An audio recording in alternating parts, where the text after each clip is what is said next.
മക്കളെ നമ്മള് ക്രാഷിലെ അടുത്ത ചാപ്റ്ററിലേക്ക് നമ്മൾ കടക്കുകയാണ്. നമ്മുടെ അടുത്ത ചാപ്റ്ററിന്റെ പേര് ന്യൂക്ലിയർ ഫിസിക്സ് അല്ലെങ്കിൽ ന്യൂക്ലിയൈ എന്ന് നമ്മൾ പറഞ്ഞിട്ടുള്ളതാണ്. നമ്മൾ റുദർഫോർഡിന്റെ ആൽഫ സ്കാറ്ററിംഗ് എക്സ്പെരിമെന്റ് നമ്മൾ പഠിച്ചു കഴിഞ്ഞു മക്കളെ. ആറ്റം എന്ന് പറഞ്ഞ ചാപ്റ്ററിൽ റുദർഫോർഡിന്റെ ആൽഫ സ്കാറ്ററിംഗ് എക്സ്പെരിമെന്റ് നമ്മൾ കണ്ടു.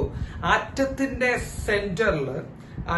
സെന്ററിൽ പോസിറ്റീവ് ചാർജ് ഉള്ള വളരെ ചെറിയ ഒരു സ്പീഷീസ് ഉണ്ടെന്നും ആ സ്പീഷീസിനെയാണ് നമ്മൾ ന്യൂക്ലിയസ് എന്ന് വിളിച്ചു പോരുന്നത്. ഓക്കെ, അപ്പൊ ന്യൂക്ലിയസ് എന്താണെന്ന് ചോദിച്ചു കഴിഞ്ഞാൽ it is A positively charged species at the centre of an atom.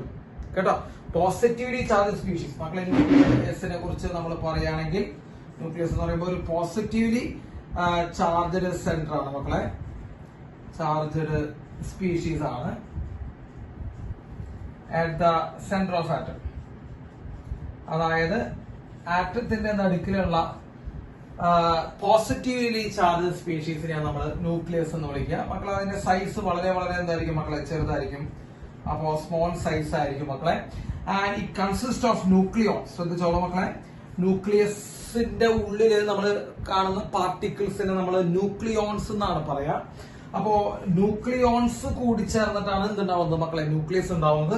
Nucleons എന്ന് പറയുമ്പോൾ മക്കളെ പ്രോട്ടോണും പെടും, അതിന്റെ ഉള്ളില് ആരും പെടും മക്കളെ, ന്യൂട്രോണും പെടും.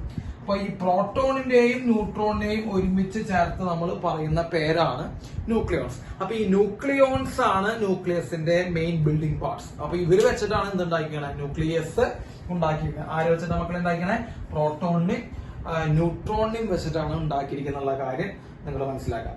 ഇനി നമുക്ക് മെയിൻ ആയിട്ട് അറിയേണ്ട മറ്റൊരു കാര്യം അറ്റോമിക് നമ്പർ എന്താണ്. ഇതൊക്കെ ജനറൽ ആയിട്ടുള്ള ബേസിക് കാര്യങ്ങളാണ് കേട്ടോ. അത് ഇവിടെ പ്ലസ് ടുവിലല്ല പഠിക്കണേ, പല കാലങ്ങളായിട്ട് നമ്മൾ മുൻ വർഷങ്ങളിൽ പഠിച്ചു വന്നതാണ്. അപ്പൊ അറ്റോമിക് നമ്പർ സെഡ് എന്താണെന്ന് ചോദിച്ചു കഴിഞ്ഞാൽ മക്കളെ, അറ്റോമിക് നമ്പർ സെഡ് എന്ന് പറയുമ്പോൾ നമ്പർ ഓഫ് പ്രോട്ടോൺ, അതായത് ഒരു ന്യൂക്ലിയസിന്റെ ഉള്ളിലുള്ള പ്രോട്ടോൺസിന്റെ എണ്ണത്തിനെയാണ് നമ്മൾ എന്ത് വിളിക്കുക, അറ്റോമിക് നമ്പർ സെഡ് എന്ന് വിളിക്കുക. അപ്പൊ അറ്റോമിക് നമ്പർ എന്താ നമ്മൾ പറഞ്ഞു കഴിഞ്ഞു, it is the number of proton. ഇനി മക്കളെ മാസ് നമ്പർ ശ്രദ്ധിച്ചോളൂ. മാസ് നമ്പർ എന്ന് പറഞ്ഞു കഴിഞ്ഞാൽ എ വെച്ച് റെപ്രസെന്റ് ചെയ്യാം. മാസ് നമ്പർ എന്ന് പറയുമ്പോൾ മക്കളെ number of protons plus number of neutrons, അതായത് നമ്പർ ഓഫ് പ്രോട്ടോൺസിന്റെയും നമ്പർ ഓഫ് ന്യൂട്രോൺസിന്റെയും സമ്മാണ്. അതായത് പ്രോട്ടോണിന്റെയും ന്യൂട്രോണിന്റെയും ഒക്കെ കൂടിയിട്ടുള്ള സമ്മിനെയാണ് നമ്മൾ എന്ന് വിളിക്കുക മക്കളെ മാസ് നമ്പർ എന്ന് വിളിക്കുക. എന്ന് പറയുമ്പോൾ കുറച്ച് സിമ്പിൾ ആയിട്ട് പറയുമ്പോൾ നമ്പർ ഓഫ് ന്യൂക്ലിയോൺസ് എന്ന് വിളിക്കാം അല്ലെ.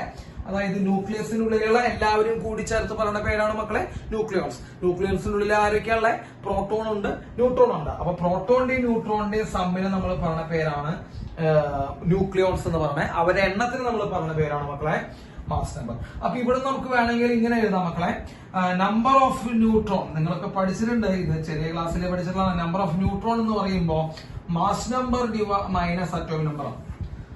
Mass number minus atomic number. അപ്പോ ന്യൂട്രോൺ എന്താ, സോറി ന്യൂക്ലിയസ് നമ്മൾ എന്താന്ന് പറഞ്ഞു, ന്യൂക്ലിയസിന്റെ ഉള്ളിൽ പ്രോട്ടോണും ന്യൂട്രോണും ഉണ്ടെന്ന് പറഞ്ഞു. ഈ പ്രോട്ടോണിനെയും ന്യൂട്രോണിനെയും ഒരുമിച്ച് പൊളിക്കുന്ന പേരാണ് മക്കളെ ന്യൂക്ലിയോൺസ് എന്ന് പറഞ്ഞു.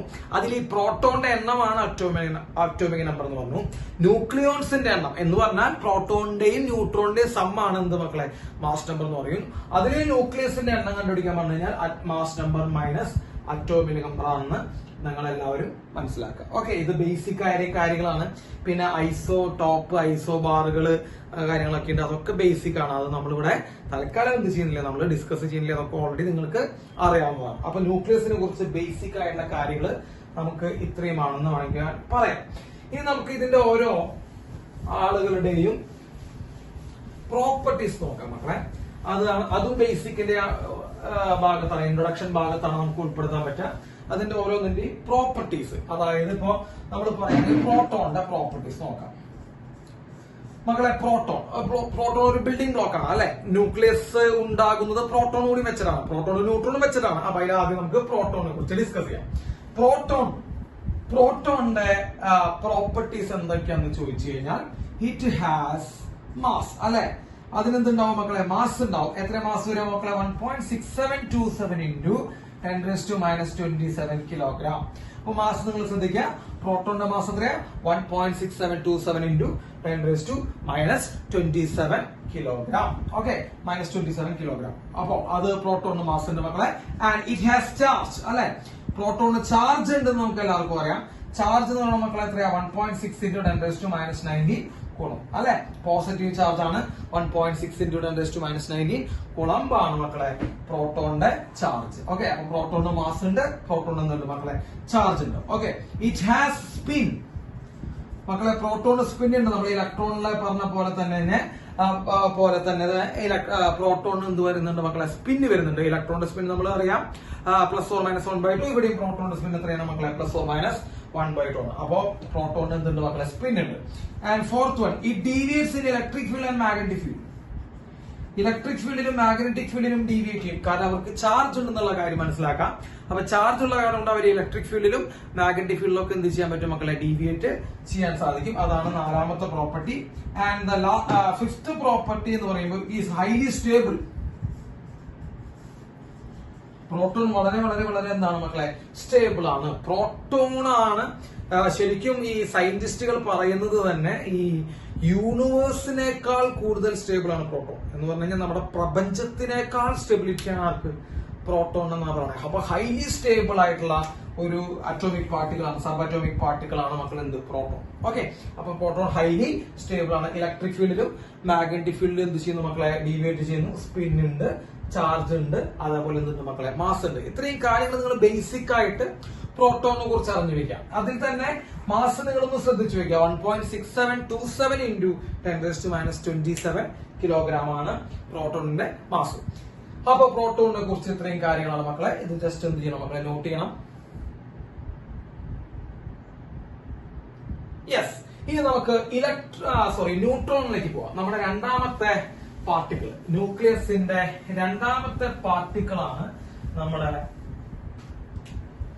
ന്യൂട്രോൺ അല്ലെ. അപ്പൊ നമുക്ക് ഇനി ന്യൂട്രോണിലേക്ക് പോവാം മക്കളെ. ന്യൂട്രോണിനെ കുറിച്ച് നമ്മൾ പറയുമ്പോൾ ന്യൂട്രോണിന്റെ മാസ് തന്നെ പറയാം. ആദ്യം തന്നെ നമുക്ക് മാസിനെ പറയാം. മാസ് എന്ന് പറയുമ്പോൾ 1.6750 into 10⁻⁻27 കിലോഗ്രാം. 1.6750 into 10⁻⁻27 kilogram. ഇത് മാസ് ഓഫ് ന്യൂട്രോൺ. നമ്മൾ നേരത്തെ നോക്കുക, മാസ് ഓഫ് പ്രോട്ടോൺ നമ്മൾ പറഞ്ഞതാണ് മക്കളെ. മാസ് ഓഫ് പ്രോട്ടോൺ എന്ന് പറയുമ്പോൾ 1.6727 എന്നായിരുന്നു. അതായത് വളരെ വളരെ ചെറിയ എന്തുണ്ട് മക്കളെ, ഒരു ഡിഫറൻസ് പറയാം. ഈ പ്രോട്ടോണും ന്യൂട്രോണും തമ്മിൽ കമ്പയർ ചെയ്യുമ്പോൾ പ്രോട്ടോണിനേക്കാൾ കുറച്ച് മാസ് ആർക്ക് കൂടുതലാന്ന് പറയാം, ന്യൂട്രോണിന് കൂടുതലാന്ന് പറയാം. പക്ഷെ എന്നാലും നമ്മൾ സാധാരണ എടുക്കാറ് mass of proton is approximately equal to mass of neutron. പ്രോട്ടോണിന്റെയും ന്യൂട്രോണിന്റെയും മാസ് ഏകദേശം നമ്മൾ സെയിം ആയിട്ടാണ് നമ്മൾ ഫിസിക്സിൽ ഡീൽ ചെയ്യുന്നത്. കാരണം ഈ 50ക്ക് പകരം ഒരു 27 ആയിരുന്നുള്ളൂ പ്രോട്ടോണിന്റെ മാസിൽ. അപ്പോ ന്യൂട്രോണിന്റെ മാസ് 1.6750 into 10⁻⁻27 ആണ് മക്കളെ. ചാർജ് എന്ന് പറയുമ്പോൾ നമുക്ക് എല്ലാവർക്കും അറിയാം ന്യൂട്രൽ പാർട്ടിക്കിൾ ആണ് ന്യൂട്രോൺ. അപ്പൊ അതായത് ന്യൂട്രോണിന് എന്തില്ല മക്കളെ, ചാർജ് ഇല്ല. അപ്പൊ ചാർജ് ഇല്ല എന്നുള്ള കാര്യം മനസ്സിലാക്കാം മക്കളെ. സ്പിൻ ഉണ്ട് മക്കളെ, സ്പിന്ന് +or-1/2 തന്നെയാണ്. അപ്പൊ ഇലക്ട്രോണിന്റെ അതേ വാല്യൂ 1/2 സ്പിൻ ആർക്കും വരുന്നുണ്ട് മക്കളെ, പ്രോട്ടോണിനും വരുന്നുണ്ട്. ഈ സ്പിൻ ഉണ്ടാവാന്ന് പറഞ്ഞു കഴിഞ്ഞാൽ അതിനെന്താ, മാഗ്നറ്റിക് മൊമെന്റ് ഉണ്ടെന്നാണ് അർത്ഥം. വേറെ വലിയ ഭീകരാർത്ഥമൊന്നുമില്ല. മാഗ്നറ്റിക് ഡൈപോൾ മൊമെന്റ് ഉണ്ട് എന്നാണ് അർത്ഥം. അതുപോലെ പ്രോട്ടോൺ ഉണ്ട്, നമ്മൾ പ്രോട്ടോണിനെ എഴുതിയിട്ടില്ല. അപ്പൊ ഇതും കൂടി ചേർത്ത് പ്രോട്ടോണിൽ എഴുതി വെച്ചോളൂ. പ്രോട്ടോണിന് സ്പിൻ ഉണ്ട്, അപ്പൊ സ്പിൻ ഉണ്ടെങ്കിൽ മാഗ്നറ്റിക് ഡൈപോൾ മൊമെന്റ് ഉണ്ട്. ന്യൂട്രോണിന് സ്പിൻ ഉണ്ട് മക്കളെ, ന്യൂട്രോണിന് എന്തുണ്ട് മക്കളെ, മാഗ്നറ്റിക് ഡൈപോൾ മൊമെന്റ് നമുക്ക് കാണാൻ പറ്റുന്നുണ്ട്. ഓക്കെ, അപ്പൊ ന്യൂട്രോണിന് മാഗ്നറ്റിക് ഡൈപോൾ മൊമെന്റ് ഉണ്ട്, സ്പിൻ ഉണ്ട്, ന്യൂട്രൽ ആണ്, മാസ് നമ്മൾ പറഞ്ഞു കഴിഞ്ഞു. ഡൗട്ട് ഇല്ലല്ലോ മക്കളെ. ഇനി നമുക്ക് മാഗ്നറ്റിക് മൊമെന്റ് ഉണ്ടെന്ന് പറഞ്ഞു. ഇനി നമുക്ക് പറയാനുള്ളത് it is highly stable inside the nucleus. Highly stable inside the nucleus മക്കളെ. ന്യൂക്ലിയസിന്റെ ഉള്ളിൽ സ്റ്റേബിൾ ആണ്. അതായത് ന്യൂക്ലിയസിന്റെ ഉള്ളിലാണ് ന്യൂട്രോൺ എങ്കിൽ ഭയങ്കര സ്റ്റേബിൾ ആണ് കേട്ടോ. അപ്പൊ പക്ഷെ ന്യൂക്ലിയസിന്റെ പുറത്താണെങ്കിൽ, ബട്ട് ഔട്ട്സൈഡ് ന്യൂക്ലിയസിന് പുറത്താണെങ്കിൽ മക്കളെ, അതായത് ന്യൂക്ലിയസിന് ജസ്റ്റ് എന്താണെങ്കിൽ പുറത്താണെങ്കിൽ ഇറ്റ് ഈസ് അൺസ്റ്റേബിൾ ആണ്. ന്യൂക്ലിയസിന് പുറത്താണെങ്കിൽ മക്കളെ ന്യൂട്രോൺ അൺസ്റ്റേബിൾ ആണ്.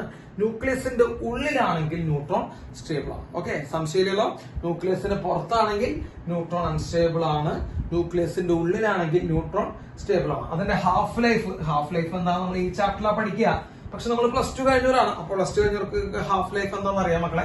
ഹാഫ് ലൈഫ് എന്ന് പറഞ്ഞാൽ ഏകദേശം 12 മിനിറ്റ് ആണ്. ഓക്കെ, 12 മിനിറ്റ് ആണ് നമ്മൾ ഒരു ആവറേജ് നമ്മൾ പറയുമ്പോൾ ന്യൂട്രോണിന്റെ ഹാഫ് ലൈഫ്.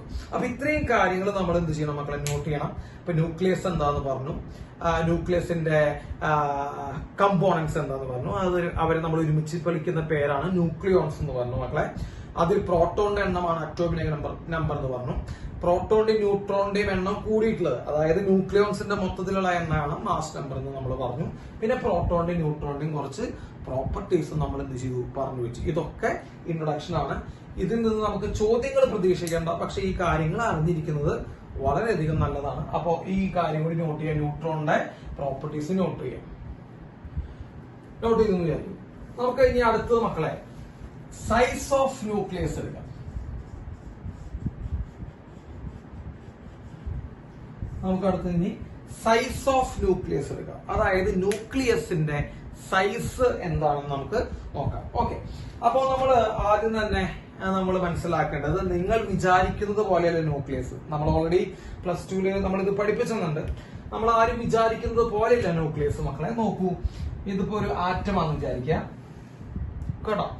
ആറ്റത്തിന്റെ സെന്ററിലാണ് എന്തുണ്ടാവുക മക്കളെ, ന്യൂക്ലിയസ് ഉണ്ടാവുക. അതിൽ സംശയം വേണ്ട. ആറ്റത്തിന്റെ സെന്ററിലാണ് എന്തുണ്ടാവുക, ന്യൂക്ലിയസ് ഉണ്ടാവുക. അപ്പോ സെന്ററിലാണ് മക്കളെ. ന്യൂക്ലിയസിന് ഒരു ഷേപ്പ് ഇല്ല, അതാണ് ഏറ്റവും ആദ്യം മനസ്സിലാക്കേണ്ടത്. നമ്മൾ ഈ സെന്ററിൽ വരയ്ക്കുന്ന ഈ ന്യൂക്ലിയസിന് ഒരു ഷേപ്പ് നമുക്ക് എന്ത് ചെയ്യാൻ പറ്റില്ല, പറയാൻ പറ്റില്ല. Point number 1. സാധാരണ നമ്മൾ റൗണ്ട് സ്പിയർ ആണ് വരയ്ക്കാറ്, പക്ഷെ ആക്ച്വലി നിങ്ങൾ മനസ്സിലാക്കുക ന്യൂക്ലിയസിന് അങ്ങനെ ഒരു ഷേപ്പ് ഇല്ല. ന്യൂക്ലിയസ് ഒരു ജെല്ലി ലൈക്ക് സബ്സ്റ്റൻസ് ആണ്, അതായത് ജെല്ലിയാണ്. നിങ്ങൾ ജെല്ലി മിഠായി കഴിച്ചിട്ടുണ്ടാവും. അപ്പൊ ആ ജെല്ലി മിഠായി പോലെ ജെല്ലി ആയിട്ടുള്ള ഒരു സബ്സ്റ്റൻസ് ആണ് ന്യൂക്ലിയസ് എന്ന് പറയുന്നത്. അതിന്റെ ഉള്ളിൽ ന്യൂക്ലിയോൺസ് ഉണ്ടാവും മക്കളെ. ഈ ന്യൂക്ലിയസിന്റെ ഉള്ളിൽ ന്യൂക്ലിയോൺസ് എന്ന് പറയുമ്പോൾ ആരൊക്കെയാണ്, ന്യൂട്രോണും പ്രോട്ടോണും. അപ്പൊ ന്യൂട്രോണും പ്രോട്ടോണും ആണ് ഇതിന്റെ ഉള്ളിൽ ഉണ്ടാവുക. ഏതിന്റെ ഉള്ളിൽ ഉണ്ടാവുക മക്കളെ, ന്യൂക്ലിയസിന്റെ ഉള്ളിൽ ഉണ്ടാവുക. അതിൽ തന്നെ ആ ന്യൂക്ലിയോൺസ് ഏറ്റവും കൂടുതൽ കോൺസെൻട്രേറ്റ് ചെയ്തിരിക്കുന്ന ഭാഗം സെന്റർ ആയിരിക്കും. അപ്പൊ സെന്റർ ഓഫ് ദ ന്യൂക്ലിയസിൽ, അതായത് ന്യൂക്ലിയസിന്റെ നടുക്കില് ഈ ന്യൂക്ലിയോൺസിന്റെ കോൺസെൻട്രേഷൻ വളരെയധികം എന്തായിരിക്കും, കൂടുതലായിരിക്കും. അതായത് ന്യൂട്രോണിന്റെയും പ്രോട്ടോണിന്റെയും കോൺസെൻട്രേഷൻ ഏറ്റവും കൂടുതലുള്ള സ്ഥലം എന്താണ് മക്കളെ, സെന്റർ ആണ്. അകലേക്ക് പോകുന്നതോറും അവരുടെ കോൺസെൻട്രേഷൻ കുറഞ്ഞുകൊണ്ടിരിക്കും. അതാണ് ഞാൻ ഇങ്ങനെ ലൈറ്റ് ആയിട്ട് ഇങ്ങനെ വരച്ചു പോകണം കേട്ടാ. അകലേക്ക് പോകുന്നതോറും മക്കൾ എന്ത് സംഭവിക്കും, കോൺസെൻട്രേഷൻ ഇങ്ങനെ കുറഞ്ഞുകൊണ്ടിരിക്കും. അപ്പോ സെന്ററിൽ എന്തുണ്ടാവും മക്കളെ, ഏറ്റവും നല്ല കോൺസെൻട്രേഷൻ വരും കണ്ടോ. സെന്ററിൽ ഏറ്റവും നല്ല കോൺസെൻട്രേഷൻ, അകലേക്ക് പോകുന്നതോറും കോൺസെൻട്രേഷൻ കുറയാണ് ചെയ്യുക.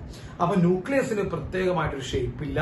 ന്യൂക്ലിയസ് ഒരു ജെല്ലി ലൈക്ക് സബ്സ്റ്റൻസ് ആണ്.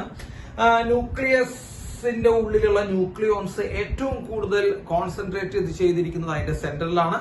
ആ സെന്ററിൽ നിന്ന് നമ്മൾ അകലേക്ക് പോകുന്തോറും ന്യൂക്ലിയോൺസിന്റെ കോൺസെൻട്രേഷൻ കുറഞ്ഞു വരും. അപ്പൊ മക്കളെ സെന്ററിലാണ് മാക്സിമം. ഇനി ഞാൻ പറയുന്നത് ശ്രദ്ധിക്കണം മക്കളെ, സെന്ററിലാണ് മാക്സിമം. ഈ സെന്ററിൽ നിന്ന് അകലേക്ക് പോകുന്നതും സംഭവിക്കും മക്കളെ, ഈ ഇതിന്റെ കോൺസെൻട്രേഷൻ ചെയ്തുകൊണ്ടിരിക്കും, കുറഞ്ഞു വരും. അങ്ങനെ ഒരു പോയിന്റ് എത്തുമ്പോ ഇപ്പൊ ഞാൻ മാർക്ക് തരാം മക്കളെ. ആ സെന്ററിൽ നിന്ന് നമ്മൾ സ്റ്റാർട്ട് ചെയ്തു ഇങ്ങനെ അകലേക്ക് പോയി ഒരു പോയിന്റ് എത്തുമ്പോൾ സംഭവിക്കും, ഈ പോയിന്റില് ന്യൂക്ലിയോൺസിന്റെ കോൺസെൻട്രേഷൻ സെന്ററിലുള്ളതിനേക്കാൾ കുറഞ്ഞു വന്ന് പകുതിയായിട്ടുണ്ടാവും എന്ന് വിചാരിക്കാം. ഓക്കെ, ഞാൻ പറഞ്ഞ മനസ്സിലായില്ലേ? ഏറ്റവും കൂടുതൽ കോൺസെൻട്രേഷൻ ഉള്ള ഭാഗം എവിടെയാ? ഏറ്റവും കൂടുതൽ കോൺസെൻട്രേഷൻ ഉള്ള ഭാഗം സെന്ററിലാണ്. നമ്മൾ അകലേക്ക് വരുന്ന ഒരു കോൺസെൻട്രേഷൻ എന്ത് ചെയ്തോണ്ടിരിക്കും മക്കളെ, കുറഞ്ഞു വന്ന് ഒരു പോയിന്റ് എത്തുമ്പോ കോൺസെൻട്രേഷൻ പകുതിയാവും. കോൺസെൻട്രേഷൻ ആ സെന്ററിലുള്ളതിനേക്കാൾ പകുതിയാവും മക്കളെ. ഓക്കെ, അപ്പോ ഇവിടെ നിന്ന് നമ്മൾ അകലേക്ക് പോകുന്ന കോൺസെൻട്രേഷൻ കുറഞ്ഞു ഒരു പോയിന്റ് എത്തുമ്പോൾ അത് പകുതിയാവും. ഓക്കെ മക്കളെ, അതിനെയാണ് നമ്മൾ, ആ ഡിസ്റ്റൻസിനെയാണ് നമ്മൾ റേഡിയസ് ഓഫ് ന്യൂക്ലിയസ് എന്ന് വിളിക്കുന്നത്. അപ്പൊ കാരണം ന്യൂക്ലിയസിന് അങ്ങനെ ഒരു കറക്റ്റ് ഷേപ്പ് ഇല്ല. അപ്പൊ നമ്മൾ റേഡിയസ് ഡിഫൈൻ ചെയ്യുന്നത് എങ്ങനെയാ? റേഡിയസ് ഡിഫൈൻ ചെയ്യുന്നത് it is a distance from the centre to the point where the concentration of the nucleons becomes half of the value. അതായത് സെന്ററിലാണ് ഏറ്റവും കൂടുതൽ കോൺസെൻട്രേഷൻ നമ്മൾ പറഞ്ഞു കഴിഞ്ഞു. സെന്ററിൽ നിന്ന് പുറത്തേക്ക് പോയിരുന്നതിനനുസരിച്ച് അതിന്റെ കോൺസെൻട്രേഷൻ കുറയും. അങ്ങനെ ഒരു പോയിന്റ് എത്തുമ്പോൾ അതിന്റെ കോൺസെൻട്രേഷൻ സെന്ററിലുള്ളതിനേക്കാൾ പകുതിയാവുന്നു. ആ സെന്ററിലുള്ളതിനേക്കാൾ പകുതിയാകുന്ന ആ കോൺസെൻട്രേഷനിലേക്കുള്ള ആ ഡിസ്റ്റൻസിനെയാണ് നമ്മൾ വിളിക്കണം മക്കളെ റേഡിയസ് എന്ന് പറഞ്ഞ് വിളിക്കുന്നത്. ഓക്കെ, അപ്പൊ നമുക്ക് വേണമെങ്കിൽ എന്ത് ചെയ്യാം, ആ ഷേപ്പിനെ മാറ്റി നമുക്ക് ഒരു സ്പിയർ ആക്കിയിട്ട് എന്ത് ചെയ്യാം മക്കളെ, കൺസിഡർ ചെയ്യാം. ഞാൻ പറയുന്നത് സ്പിയർ ആക്കി കൺസിഡർ ചെയ്യാം. ആ സ്പിയറിന്റെ റേഡിയസ് ഇതാണ്. ഈ R എന്ന് പറയുന്നത് സെന്ററിൽ നിന്ന് ഈ പോയിന്റ് വരെയുള്ള അകലമാണ്. എന്താ ഈ പോയിന്റിന്റെ പ്രത്യേകത? ആ പോയിന്റിലാണ് കോൺസെൻട്രേഷൻ സെന്ററിലുള്ളതിനേക്കാൾ ഹാഫായി മാറുന്നത്. ഇവിടെ വെച്ച് ന്യൂക്ലിയസ് ശരിക്കും അവസാനിച്ചോ മക്കളെ? ഡേ ടു ഡേ ലൈഫിൽ ഇവിടെ വെച്ച് ന്യൂക്ലിയസ് അവസാനിച്ചോ? ഇല്ലായിരുന്നു. ഇങ്ങനെ പരന്നു കിടക്കുന്നുണ്ടാവും ഒരു ഷേപ്പ് ഇല്ലാതെ. അപ്പൊ ആ ഷേപ്പ് ഇല്ലാതെ ഒരു ഇറഗുലർ ആയിട്ട് പരന്നു കിടക്കുന്ന ന്യൂക്ലിയസിനെ നമ്മൾ ഒരു സ്പെറിക്കൽ ഷേപ്പിലേക്ക് അസ്യൂം ചെയ്യുകയാണ് ചെയ്യുന്നത്. ആ സ്പെറിക്കൽ ഷേപ്പിന്റെ റേഡിയസ് എന്ന് പറയുന്നത് നമ്മൾ നേരത്തെ പറഞ്ഞ അസ്യൂം ചെയ്ത പോലെയാണ്. It is a distance from center to the point where the concentration of the nucleus becomes half of that present value at the middle. Okay, അപ്പൊ അതാണ് നമ്മൾ റേഡിയസ് എന്ന് വിളിക്കുന്നത് മക്കളെ. ഇനി നമുക്ക് സൈസ് ഓഫ് ന്യൂക്ലിയസിലേക്ക് വരാം. അപ്പൊ നമ്മൾ ന്യൂക്ലിയസിനെ ഒരു സ്ഫിയർ ആയിട്ട് കൺസിഡർ ചെയ്തു എന്നാണ് നമ്മൾ പറഞ്ഞത്. അപ്പൊ നമ്മൾ പറയാൻ പോകുന്ന മക്കളെ volume of nucleus. Volume of nucleus. Volume of nucleus is proportional to mass number. Very very important. കേട്ടോ മക്കളെ, ഒരു ന്യൂക്ലിയസിന്റെ വോള്യൂം എന്ന് പറയുന്നത് ആ ന്യൂക്ലിയസിലുള്ള ന്യൂക്ലിയോൺസിന്റെ എണ്ണം. മക്കളെ, ന്യൂക്ലിയോൺസിന്റെ എണ്ണം എന്ന് പറയുമ്പോൾ ന്യൂട്രോണിന്റെയും പ്രോട്ടോണിന്റെ എണ്ണം, അവരെ നമ്മൾ മാസ് നമ്പർ എന്ന് വിളിക്കാം. അപ്പോ volume of nucleus is proportional to mass number.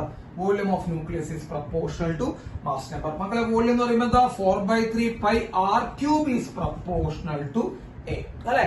4/3 pi r cube is proportional to a. അതിൽ നമുക്ക് വേണമെങ്കിൽ എഴുതാം r cube is proportional to എന്ന് എഴുതാം. കാരണം 4 ഉം 3 ഉം pi ഒക്കെ കോൺസ്റ്റന്റ് ആണ്. അപ്പൊ r cube is proportional to a. അപ്പൊ റേഡിയസ് ഓഫ് ദ ന്യൂക്ലിയസിന്റെ cube is proportional to mass number. Then r is proportional to a raised to 1/3. Okay, നമ്മൾ ക്യൂബ് റൂട്ട് എടുത്തു മക്കളെ. ഇവിടെ നമ്മൾ ക്യൂബ് റൂട്ട് എടുത്തു. അപ്പൊ r is proportional to a raised to 1/3. മക്കളെ, പ്രൊപ്പോർഷണാലിറ്റി സൈൻ പോയി ഈക്വൽ സൈൻ വരുമ്പോൾ നമ്മൾ ഒരു കോൺസ്റ്റന്റ് കൊണ്ട് എന്ത് ചെയ്യേണ്ടി വരും മക്കളെ? മൾട്ടിപ്ലൈ ചെയ്യേണ്ടി വരും. അപ്പോ r equal to r0 into a raised to 1/3 എന്ന് കിട്ടും. ഓക്കെ, ആ radius of the nucleus equal to r0 നമ്മുടെ കോൺസ്റ്റന്റ്. കണ്ട, പ്രൊപ്പോർഷണാലിറ്റി സൈൻ പോയി ഈക്വൽ സൈൻ വരുമ്പോൾ ഒരു കോൺസ്റ്റന്റ് കൊടുത്തിട്ടുണ്ട്. ആ കോൺസ്റ്റന്റ് ആണ് മക്കളെ r0 into a raised to 1/3 എന്ന് നമ്മൾ ചെയ്തു വരും. ഈ r0 യുടെ വാല്യൂ വരുന്നത് 1.2 into 10 raised to -15 മീറ്റർ ആണ്. 1.2 into 10 raised to -15 meter ആണ് r0. So radius is proportional to, നിങ്ങൾ ആലോചിക്കണം, radius is proportional to mass number raised to 1/3 and volume of nucleus is proportional to mass number. ഇത് വെച്ചിട്ട് ഗംഭീരമായിട്ടുള്ള problems നമ്മൾ പരീക്ഷയ്ക്ക് പ്രതീക്ഷിക്കാം. കേട്ടാ, മാസ് നമ്പറുകളുടെ റേഷ്യോ തന്നിട്ട് റേഡിയസിന്റെ റേഷ്യോ കണ്ടുപിടിക്കാൻ പറയാം. മാസ് നമ്പറുകളുടെ റേഷ്യോ തന്നിട്ട് റേഡിയസിന്റെ റേഷ്യോ കണ്ടുപിടിക്കാൻ പറയാം. എന്താ ചെയ്യേണ്ടത് മക്കളെ? ക്യൂബ് റൂട്ട് എടുക്കുക. എന്താ ചെയ്യേണ്ടത്? ക്യൂബ് റൂട്ട് എടുക്കുക. ഇപ്പൊ നമ്മൾ പറയാം 27:8 ആണ് mass number ratio. A1:A2 equals കാണുന്നുണ്ടാവും മക്കളെ. A1:A2 equals 27:8. What is R1:R2? നിങ്ങൾ പാന പോലെ എടുക്കരുത് കൈ കൊണ്ട്. R1:R2 മക്കളെ. Radius is proportional to a raised to 1/3. ഇതിനെ ക്യൂബ് റൂട്ട് എടുത്ത് നമുക്ക് റേഡിയസിന്റെ റേഷ്യോ കിട്ടും മക്കളെ. 27 ക്യൂബ് റൂട്ട് 3 ആണ്. 3:2. വളരെ സിമ്പിൾ ആണ്. ഓക്കെ, അപ്പോ radius is proportional to a raised to 1/3. Volume is proportional to a. റേഡിയസിന്റെ ആ constant r0 1.2 into 10 raised to -15 metre. മക്കളെ, ഇത് നോട്ട് ചെയ്യുക. Size of nucleus. ഇനി നമുക്ക് അടുത്ത് നോക്കാം മക്കളെ, ഡെൻസിറ്റി ഓഫ് ന്യൂക്ലിയസ്.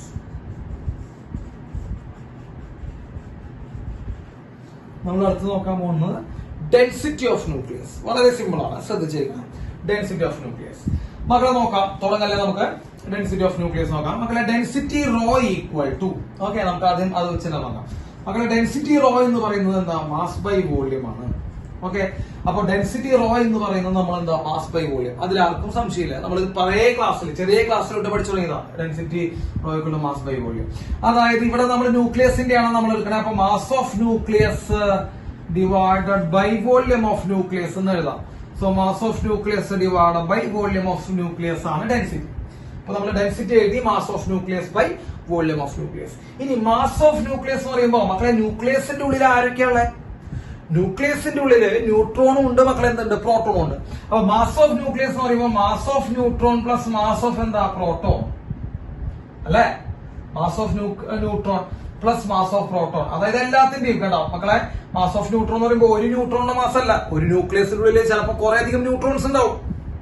അപ്പൊ നമുക്ക് അത് നിങ്ങൾക്ക് കൺഫ്യൂഷൻ ഉണ്ടാവും മക്കളെ. Mass of neutron plus mass of proton നിങ്ങൾക്ക് കൺഫ്യൂഷൻ ഉണ്ടാവും. അപ്പൊ നമ്മൾ എന്ത് ചെയ്താൽ മാസ് ഓഫ് ഓൾ പ്രോട്ടോൺ, അങ്ങനെ ഇത് കൂടെ mass of all proton plus mass of all neutron, എല്ലാ പ്രോട്ടോണിന്റെയും എല്ലാ ന്യൂട്രോണിന്റെയും മാസ് തമ്മിൽ ആഡ് ചെയ്ത് ബൈ വോള്യൂം ചെയ്യാം. അപ്പൊ കറക്റ്റ് ആയി. അപ്പൊ മക്കളെ ഡെൻസിറ്റി എന്ന് പറയുമ്പോൾ മാസ് ബൈ വോളിയം. വീണ്ടും നമുക്ക് പറയാം ഡെൻസിറ്റി എന്ന് പറയുമ്പോൾ മാസ് ബൈ വോളിയം. അതിൽ mass of nucleus by volume of nucleus. അതിൽ ന്യൂക്ലിയസിന്റെ മാസ് എന്ന് പറയുമ്പോൾ എന്താ മക്കളെ? ന്യൂക്ലിയസ് ഉണ്ടാക്കിയിരിക്കുന്നത് എന്തുകൊണ്ടാണെന്ന് നോക്കണം. ന്യൂക്ലിയസ് ഉണ്ടാക്കിയിരിക്കുന്നത് പ്രോട്ടോൺ കൊണ്ടും ന്യൂട്രോൺ കൊണ്ടാണ്. അപ്പൊ എല്ലാ പ്രോട്ടോണുകളുടെ മാസും എല്ലാ ന്യൂട്രോണുകളുടെ മാസും തമ്മിൽ ആഡ് ചെയ്യുക, അതാണ് total mass. Okay, mass of all proton plus mass of all neutron divided by volume. Doubt ഇല്ലല്ലോ മക്കളെ? ഓക്കെ, ഇനി നോക്കാം മാസ് ഓഫ് ഓൾ പ്രോട്ടോൺ, എല്ലാ പ്രോട്ടോണിന്റെയും മാസ്. അപ്പൊ ശ്രദ്ധിക്കണം മക്കളെ, എല്ലാ പ്രോട്ടോണിന്റെയും മാസ് എന്ന് പറയുമ്പോൾ ആദ്യം അവിടെ എത്ര നമ്പർ ഓഫ് പ്രോട്ടോൺ എന്ന് നോക്കണം മക്കളെ. Z നമ്പർ ഓഫ് പ്രോട്ടോൺ ആണുള്ളത്. കാരണം നമ്മൾ പഠിപ്പിച്ചിട്ടുണ്ട് Z അറ്റോമിക് നമ്പർ ആണ്. ഈ അറ്റോമിക് നമ്പർ എന്ന് പറയുമ്പോൾ എന്താ? It is A number of protons അല്ലേ? ആണ്. അപ്പൊ Z എന്ന് പറയുമ്പോൾ എന്താ? Z എന്ന് പറയുമ്പോൾ അറ്റോമിക് നമ്പർ ആണ്. Z എന്ന് പറയുമ്പോൾ അറ്റോമിക് നമ്പർ ആണ്. അറ്റോമിക് നമ്പർ എന്ന് പറയുമ്പോൾ എന്താ മക്കളെ? പ്രോട്ടോണിന്റെ എണ്ണം. അപ്പൊ ഒരു ന്യൂക്ലിയസിൽ എത്ര പ്രോട്ടോൺ ഉണ്ട് മക്കളെ? Z നമ്പർ ഓഫ് പ്രോട്ടോൺസ് ഉണ്ട്. അപ്പൊ Z into mass of single proton. Z into mass of single. നമ്മൾ ഇവിടെ എടുത്തു നോക്കും മക്കളെ, മാസ് ഓഫ് ഓൾ പ്രോട്ടോൺ, എല്ലാ പ്രോട്ടോണുകളുടെയും മാസ്. ഓക്കെ, കാരണം മാസ് ഓഫ് ന്യൂക്ലിയസ് നമുക്ക് വേണ്ടേ. ന്യൂക്ലിയസിനുള്ളിൽ ചിലപ്പോൾ 10 പ്രോട്ടോണും 10 ന്യൂട്രോണും ഉണ്ടാവാം. അപ്പൊ മാസ് ഓഫ് ന്യൂക്ലിയസ് എന്ന് പറയുമ്പോൾ നമ്മൾ എന്ത് ചെയ്യേണ്ടി വരും മക്കളെ? ആ 10 പ്രോട്ടോണിന്റെയും 10 ന്യൂട്രോണിന്റെയും മാസ് നമ്മൾ എന്ത് ചെയ്യേണ്ടി വരും? ആഡ് ചെയ്യേണ്ടി വരും. അപ്പോ മാസ് ഓഫ് ഓൾ ന്യൂട്രോൺ, എല്ലാ പ്രോട്ടോണിന്റെയും മാസ് നമ്മൾ എടുക്കാം. ഈ എല്ലാ പ്രോട്ടോണിന്റെയും മാസ് നമ്മൾ എങ്ങനെ എടുക്കുക? പ്രോട്ടോണിന്റെ എണ്ണം ഇൻറ്റു ഒരു പ്രോട്ടോണിന്റെ മാസ്. എല്ലാ പ്രോട്ടോണിന്റെയും മാസ്, ബേസിക് മാത്തമാറ്റിക്സ്. അപ്പൊ total mass of the proton എന്ന് പറയുമ്പോൾ നമ്മൾ എന്ത് ചെയ്യേണ്ടി വരും മക്കളെ? പ്രോട്ടോണിന്റെ എണ്ണം into mass of single proton. Okay, Z into MP plus ഇനി മാസ് ഓഫ് ഓൾ ന്യൂട്രോൺ, അതിന്റെ ഉള്ളിലുള്ള എല്ലാ ന്യൂട്രോണുകളുടെയും മാസ് എന്ന് പറയുമ്പോൾ നമ്മൾ എന്ത് ചെയ്യേണ്ടി വരും മക്കളെ? A മൈനസ് Z, ഇതാണ് നമ്പർ ഓഫ് ന്യൂട്രോൺ. നമ്മൾ നേരത്തെ ഇതാ number of neutron into mass of neutron. Okay, divided by മക്കളെ വോളിയം. വോളിയം ശരിയാണല്ലോ? അപ്പൊ density Z into MP by plus A minus Z into MN by volume. Doubt ഇല്ലല്ലോ മക്കളെ? അതില് ഇനി നമുക്ക് ചെറിയൊരു അഡ്ജസ്റ്റ്മെന്റ് നടത്താം. നമ്മൾ ഓൾറെഡി പറഞ്ഞിട്ടുള്ളതാണ് മാസ് ഓഫ് പ്രോട്ടോണും മാസ് ഓഫ് ന്യൂട്രോണും അപ്രോക്സിമേറ്റ്ലി ഈക്വൽ ആണ്. So they are approximately equal. So mass of proton and mass of neutron നമുക്ക് എന്ത് ചെയ്യാം മക്കളെ? ഈക്വൽ ആയിട്ട് എടുത്തിട്ട് M എന്ന് വെച്ച് റെപ്രസെന്റ് ചെയ്യാം. അപ്പൊ നമുക്ക് M, ഇതും M ആണ്, ഇതും M ആണ്. അപ്പൊ നമുക്ക് M കോമൺ ആയി പുറത്തേക്ക് എടുത്താൽ ബാക്കി എന്താ വരിക മക്കളെ? Z plus A minus Z divided by volume. മക്കളെ വോളിയം എന്ന് പറയുമ്പോൾ 4/3 പൈ R3. ഈ സ്റ്റെപ്പിൽ സംശയം നോക്കണം, ഒന്നുകൂടി നോക്കണം മക്കളെ. മാസ് ഓഫ് ന്യൂട്രോണും മാസ് ഓഫ് പ്രോട്ടോണും അപ്രോക്സിമേറ്റ്ലി ഈക്വൽ ആണെന്ന് നമ്മൾ ഓൾറെഡി എഴുതുന്നുണ്ട് മക്കൾ. ഇത് എത്രയാ? 1.6750 into 10⁻27. ഇത് എത്രയാ? 1.6727 into 10⁻27. അപ്പൊ ഇത് രണ്ടുപേരും ഈക്വൽ ആണ് മക്കളെ. അപ്പൊ ഇതും ഇത് ഈക്വൽ ആയിട്ട് M എന്ന് എടുക്കാം. അപ്പൊ Z into M plus A minus Z into M എന്ന് വരും. അതിൽ M നമുക്ക് എന്ത് ചെയ്യാം? ഈക്വൽ ആയ സ്ഥിതിക്ക് കോമൺ ആയി പുറത്തേക്ക് എടുത്ത് എന്ത് ചെയ്യുന്ന മക്കളെ? Z plus A minus Z എന്ന് എഴുതി. അത്രേ ചെയ്തിട്ടുള്ളൂ. ഓക്കെ, 4/3 പൈ R³ ആണ് പോലെ മക്കളെ. Z മൈനസ് Z വെട്ടിപ്പോയി. അപ്പൊ ഡെൻസിറ്റി ഈക്വൽ ടു എന്ത് വരും മക്കളെ? Density is equal to A into M മക്കളെ, mass number into M, A into M divided by മക്കളെ 4/3 പൈ R³ പകരം R³ നമ്മൾ ആ റേഡിയസ് ആണ് R അല്ലെ? റേഡിയസ് നമ്മൾ ഇങ്ങനെ പഠിപ്പിച്ചിട്ടുണ്ട് മക്കളെ. റേഡിയസ് ഈക്വൽ ടു R0 1/3 എന്ന് എഴുതിയിട്ടുണ്ട് നമ്മൾ നേരത്തെ റേഡിയസ് ഓഫ് ന്യൂക്ലിയസിൽ എഴുതിയിട്ടുണ്ട്. അപ്പൊ R³ വരെ നമുക്ക് എന്ത് എഴുതാം? R0³ A എന്ന് എഴുതാം. നിങ്ങളെ ക്യൂബ് ചെയ്യാം. ക്യൂബ് ചെയ്യുമ്പോൾ എന്ത് വരും മക്കളെ? R0³ A⁻1/3 ക്യൂബ് A തന്നെയാണ്. അപ്പൊ ഇവിടെ നമ്മള് ഇതാണ് റേഡിയസ് ക്യൂബ്. ഓക്കെ, അവിടെ നമുക്ക് എയും എയും ചെയ്ത് കളഞ്ഞു, നമ്മള് ക്യാൻസൽ ചെയ്ത് കളഞ്ഞാൽ മക്കളെ ഡെൻസിറ്റി ഈക്വൽ ഈ 3 മോളിൽ പോകും മക്കളെ. 3M ഡിവൈഡഡ് ബൈ 4π R0³ എന്ന്. 3M divided by 4π R0³. അതിൽ 3 കോൺസ്റ്റന്റ് ആണ്. M എന്ന് പറയുമ്പോൾ നമ്മൾ പറഞ്ഞു മാസ് ഓഫ് പ്രോട്ടോണും മാസ് ഓഫ് ന്യൂട്രോണും ഏകദേശം ഈക്വൽ ആയിട്ട് എടുത്തിട്ടുള്ള സാധനം, അതും കോൺസ്റ്റന്റ് ആണ്. പിന്നെ 4 കോൺസ്റ്റന്റ് ആണ്, പൈ കോൺസ്റ്റന്റ് ആണ്, R0 കോൺസ്റ്റന്റ് ആണ്. So density is always A constant. മക്കളെ അതിന്റെ വാല്യൂ നമുക്ക് സബ്സ്റ്റിറ്റ്യൂട്ട് ചെയ്യുമ്പോൾ നമുക്ക് കിട്ടുന്നത് 2.34 × 10⁻17 kg/m³ ആണ്. അപ്പൊ ഈ വാല്യൂ നോക്കി വെച്ചോളൂ. Density is equal to 2.34 × 10⁻17 kg ആണ്. So what is the order of density? Density എത്രമാത്രം വലുതാണ് എന്ന് പറയാൻ വേണ്ടി ഡെൻസിറ്റിയുടെ ഓർഡർ നോക്കുമ്പോൾ മക്കളെ ഓർഡർ ഓഫ് ഡെൻസിറ്റി എന്ന് പറയുമ്പോൾ എത്രയാ? 10⁻17 ആണ്. അപ്പൊ ഓർഡർ ഓഫ് ഡെൻസിറ്റി 10⁻17 ആണ്. അങ്ങനെ ചോദിച്ചിട്ടുണ്ട് ഒരു എൻട്രൻസ് ക്വസ്റ്റ്യൻ ചോദിച്ചിട്ടുണ്ട് what is order of density. മക്കളെ ഓർഡർ ഓഫ് ഡെൻസിറ്റി എന്ന് പറയുമ്പോൾ 10ന്റെ പവറിൽ ആരാണ്? അപ്പൊ 10^17 അപ്പൊ ഓർഡർ ഓഫ് ഡെൻസിറ്റി 10^17 ആണ് വരുന്നത്. ഡെൻസിറ്റി കോൺസ്റ്റന്റ് എന്നുള്ള കാര്യം മനസ്സിലാക്കാം. അതും ഒരു എൻട്രൻസ് ക്വസ്റ്റ്യൻ ആണ്. ഇപ്പോ മാസ് നമ്പറുകൾ തരും, രണ്ട് ന്യൂക്ലിയസുകളുടെ മാസ് നമ്പറുകളുടെ റേഷ്യോ തരും. ഇപ്പോ നേരത്തെ പറഞ്ഞ പോലെ 27:8. മാസ് നമ്പറുകളുടെ ratio 27:8. What is the ratio of density of nucleus? മക്കളെ, what is the ratio of density of nucleus? അപ്പൊ കുറെ പേര് പോയി തെറ്റിക്കും. അപ്പൊ നിങ്ങൾ ശ്രദ്ധിക്കണം, ഡെൻസിറ്റി കോൺസ്റ്റന്റ് അവർക്ക് എല്ലാ ന്യൂക്ലിയസിന്റെയും ഡെൻസിറ്റിയുടെ വാല്യൂ എന്താണ് മക്കളെ? സെയിം ആണ്. അപ്പൊ what is the ratio of density? 1:1 ആണ് ആൻസർ. പക്ഷെ നമുക്ക് ഈ മാസ് നമ്പറൊക്കെ തന്ന് ചോദിക്കാറുണ്ടോ നമ്മൾ തെറ്റി വരുത്തും മക്കളെ. ഇങ്ങനെ തെറ്റിക്കൊണ്ടേയിരിക്കും, നമ്മൾ വേറെ എന്തൊക്കെയാണെന്ന് വിചാരിക്കും. അപ്പൊ അതൊക്കെ നിങ്ങൾ മനസ്സിലാക്കിയിട്ട് വേണം എഴുതാൻ. ഡെൻസിറ്റി കോൺസ്റ്റന്റ് ആണ്, ഡെൻസിറ്റിയുടെ ഓർഡർ 10^17 ആണ്. ഞാൻ അതിന്റെ കറക്റ്റ് വാല്യൂ ചോദിക്കുകയാണെങ്കിൽ കറക്റ്റ് വാല്യൂ ചോദിച്ചിട്ടുള്ള എക്സാമ്പിൾ ഉണ്ട് കേട്ടോ. 2.34 into 10^17 kg/m³. അപ്പൊ ഇത്രയും കാര്യങ്ങൾ നിങ്ങൾ മനസ്സിലാക്കണം മക്കളെ. Radius is proportional to a⁻⁴. Volume of nucleus is proportional to a. Density is proportional to a⁻⁴. മക്കളെ, a⁻⁴ എന്നാണ് അർത്ഥം. ഇനി അത് വേണമെങ്കിൽ എഴുതി വെക്കാം. Density is proportional to a⁻⁴. a⁻⁴ എന്നാണ് അർത്ഥം. അത് ഡിപ്പെൻഡ് ചെയ്യുന്നില്ല എന്നാണ് അർത്ഥം. ഓക്കെ, അപ്പൊ ഇത്രയും കാര്യങ്ങൾ മക്കളെ എന്ത് ചെയ്യണം? മക്കളെ നോട്ട് ചെയ്യണം. അപ്പൊ ഇതൊക്കെ ശ്രദ്ധിക്കാം. Mass of nucleus by volume of nucleus. Mass of nucleus പറയുമ്പോ എല്ലാ പ്രോട്ടോണിന്റെയും എല്ലാ ന്യൂട്രോണിന്റെയും മാസ്. ഈ എല്ലാ എന്ന് എങ്ങനെ നമ്മൾ കണ്ടുപിടിക്കുക? എല്ലാത്തിന്റെ മാസ് എങ്ങനെ കണ്ടുപിടിക്കുക? നമ്പർ ഇൻറ്റു ഒരാളുടെ മക്കളെ, ഇതാണ് നമ്പർ ഇട്ടാ. നമ്പർ ഓഫ് പ്രോട്ടോൺ ഇൻറ്റു ഒരാളുടെ mass of proton plus number of neutron into ഒരു ന്യൂട്രോണിന്റെ മാസ്. ഇതാണ് നമുക്ക് ടോട്ടൽ കിട്ടും. അത്രേ നമ്മൾ ചെയ്തിട്ടുള്ളൂ. പിന്നെ ഈ NPയും MNയും എന്താന്ന് പറഞ്ഞു നമ്മൾ ഈക്വേറ്റ് എടുത്തെടുത്ത് നമ്മൾ ചെയ്തിട്ടുള്ളതാണ്. ഓക്കെ, അപ്പൊ ഈ കാര്യങ്ങൾ എന്ത് ചെയ്യണം മക്കളെ? നോട്ട് ചെയ്ത് വെക്കണം. നോട്ട് ചെയ്തോളൂ മക്കളെ. നമുക്ക് ഇനി അടുത്ത ടോപ്പിക്കിലേക്ക് പോവാം. നമ്മുടെ അടുത്ത ടോപ്പിക് എന്ന് പറയുന്നത് ന്യൂക്ലിയർ ഫോഴ്സ് ആണ്. ഓക്കെ, ന്യൂക്ലിയർ ഫോഴ്സിനെ കുറിച്ചാണ് നമ്മൾ ഇനി ഡിസ്കസ് ചെയ്യാൻ പോണേ.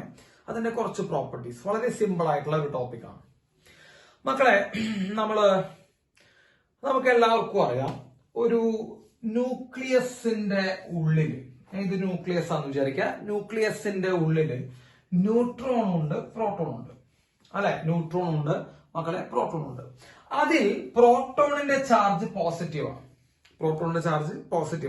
അപ്പൊ പോസിറ്റീവ് ചാർജ് ഉള്ള പ്രോട്ടോൺസ് ന്യൂക്ലിയസിന്റെ ഉള്ളിൽ ഒരുമിച്ച് കൂടി നിൽക്കുന്നുണ്ട്, അല്ലെ?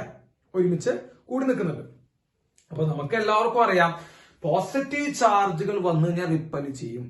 Electrostatic force of repulsion.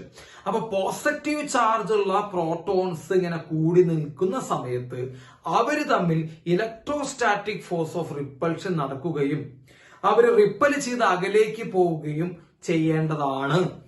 അപ്പൊ ശരിക്കും ഫിസിക്സുകാര് നോക്കുമ്പോൾ ആദ്യമായിട്ട് ഈ ന്യൂക്ലിയസിന്റെ ഉള്ളിൽ ഒരു പ്രോട്ടോണിന്റെ പ്രസൻസ് അവർ കണ്ടെത്തിയപ്പോൾ തന്നെ മക്കളെ അവർക്ക് അത്ഭുതമാണ് ഉണ്ടായത്. കാരണം പോസിറ്റീവ് ചാർജ് ഉള്ള സാധാരണ പ്രോട്ടോൺസ് റിപ്പൽ ചെയ്ത് അകന്നു പോകുന്നതിന് പകരം എങ്ങനെയാണ് ഇത്രയും വളരെ സ്മോൾ സൈസ് ആയിട്ടുള്ള ന്യൂക്ലിയസിന്റെ ഉള്ളിൽ ഇവർ കൂടിച്ചേർന്നിരിക്കുന്നത്? ഇലക്ട്രോസ്റ്റാറ്റിക് ഫോഴ്സ് ഓഫ് റിപ്പൽഷനെ പോലും ഓവർകം ചെയ്തിട്ട് ഏത് ഫോഴ്സ് കാരണം കൊണ്ടാണ് ഈ പ്രോട്ടോൺസ് വളരെ ചെറിയ സ്ഥലമായിട്ടുള്ള ന്യൂക്ലിയസിന്റെ ഉള്ളിൽ ഇങ്ങനെ കൂടി ഇരിക്കുന്നത് എന്ന് സയന്റിസ്റ്റുകൾക്ക് ആദ്യം ഒരു അത്ഭുതമായിരുന്നു. കാരണം പ്രോട്ടോൺസ് ഒരിക്കലും അങ്ങനെ കൂടി നിൽക്കുന്ന അവർ വിചാരിക്കുന്നില്ല. കാരണം പ്രോട്ടോണിന്റെ ചാർജ് പോസിറ്റീവാണ്. അപ്പൊ പോസിറ്റീവ് ചാർജുള്ള പ്രോട്ടോൺസ് റിപ്പൽഷൻ കണ്ടുകൊണ്ട് റിപ്പൽ ചെയ്തിട്ട് എന്ത് ചെയ്യണം? അകലേക്ക് പോയി അത് ഡിസോസിയേറ്റ് ചെയ്ത്, അതായത് ന്യൂക്ലിയസിൽ നിന്ന് പുറത്തേക്ക് പോകുന്നതാണ് അവർ വിചാരിക്കണേ. പക്ഷേ വളരെ നല്ല അച്ചടക്കമുള്ള ഒരു കുട്ടിയെ പോലെ ഒരു പോസിറ്റീവ് ചാർജുകൾ പ്രോട്ടോൺസ് മൊത്തം ആ ന്യൂക്ലിയസിന്റെ ഉള്ളിൽ ഇരിക്കുന്നു എന്നതായിട്ട് നമ്മുടെ സയന്റിസ്റ്റുകൾക്ക് കണ്ടു. അപ്പോഴാണ് അവര് മറ്റൊരു ഫോഴ്സ് ഉണ്ടായിക്കൂടെ, മറ്റൊരു ഫോഴ്സ് ആവാം ഇവരെ എന്ത് ചെയ്യുന്നത്, ഇങ്ങനെ ഒരുമിച്ച് കൂട്ടി യോജിപ്പിച്ച് നിർത്തുന്നത് എന്ന് അവര് ഊഹിച്ചു. അവിടെ നിന്നാണ് അവർക്ക് എന്ത് ചെയ്തത് മക്കളെ? ന്യൂക്ലിയർ ഫോഴ്സ് എന്നുള്ള കോൺസെപ്റ്റ് സ്റ്റാർട്ട് ചെയ്യുന്നത്. പിന്നെയാണ് സ്റ്റഡി നടക്കുന്നത്. ഓക്കെ, അപ്പൊ ഇന്ന് നമുക്ക് എല്ലാവർക്കും അറിയാം, ന്യൂക്ലിയസിന്റെ ഉള്ളിൽ ന്യൂക്ലിയോൺസിനെ മൊത്തം ബൈൻഡ് ചെയ്ത്, അതായത് പിടിച്ചു നിർത്തുന്ന ഫോഴ്സ് ഓഫ് അട്രാക്ഷൻ ആണ് മക്കളെ എന്ത്? Nuclear force. കേട്ടോ? അപ്പൊ ന്യൂക്ലിയസിന്റെ ഉള്ളിൽ ന്യൂക്ലിയോൺസിനെ അട്രാക്ട് ചെയ്തിരിക്കുന്ന മക്കളെ ഫോഴ്സിനെയാണ് നമ്മൾ വിളിക്കുക ന്യൂക്ലിയർ ഫോഴ്സ് എന്ന് വിളിക്കുക. അത് നമുക്ക് ഇന്ന് അറിയാം. അതിന്റെ കുറച്ച് പ്രോപ്പർട്ടീസ് നിങ്ങൾ എല്ലാവരും നോക്കി വെക്കണം. അപ്പോൾ വളരെ സിമ്പിൾ ആയിട്ട് ചോദിക്കുന്ന കേസുകളിലൊക്കെ ഇതിന്റെ പ്രോപ്പർട്ടീസ് ആണ് എടുത്ത് ചോദിക്കാറ്. അപ്പൊ നമുക്ക് അതിന്റെ ഓരോരോ പ്രോപ്പർട്ടീസ് ആയിട്ട് നമുക്ക് നോക്കാം. ന്യൂക്ലിയർ ഫോഴ്സിന്റെ ഏറ്റവും പ്രധാനപ്പെട്ട property, it is the strongest force in nature.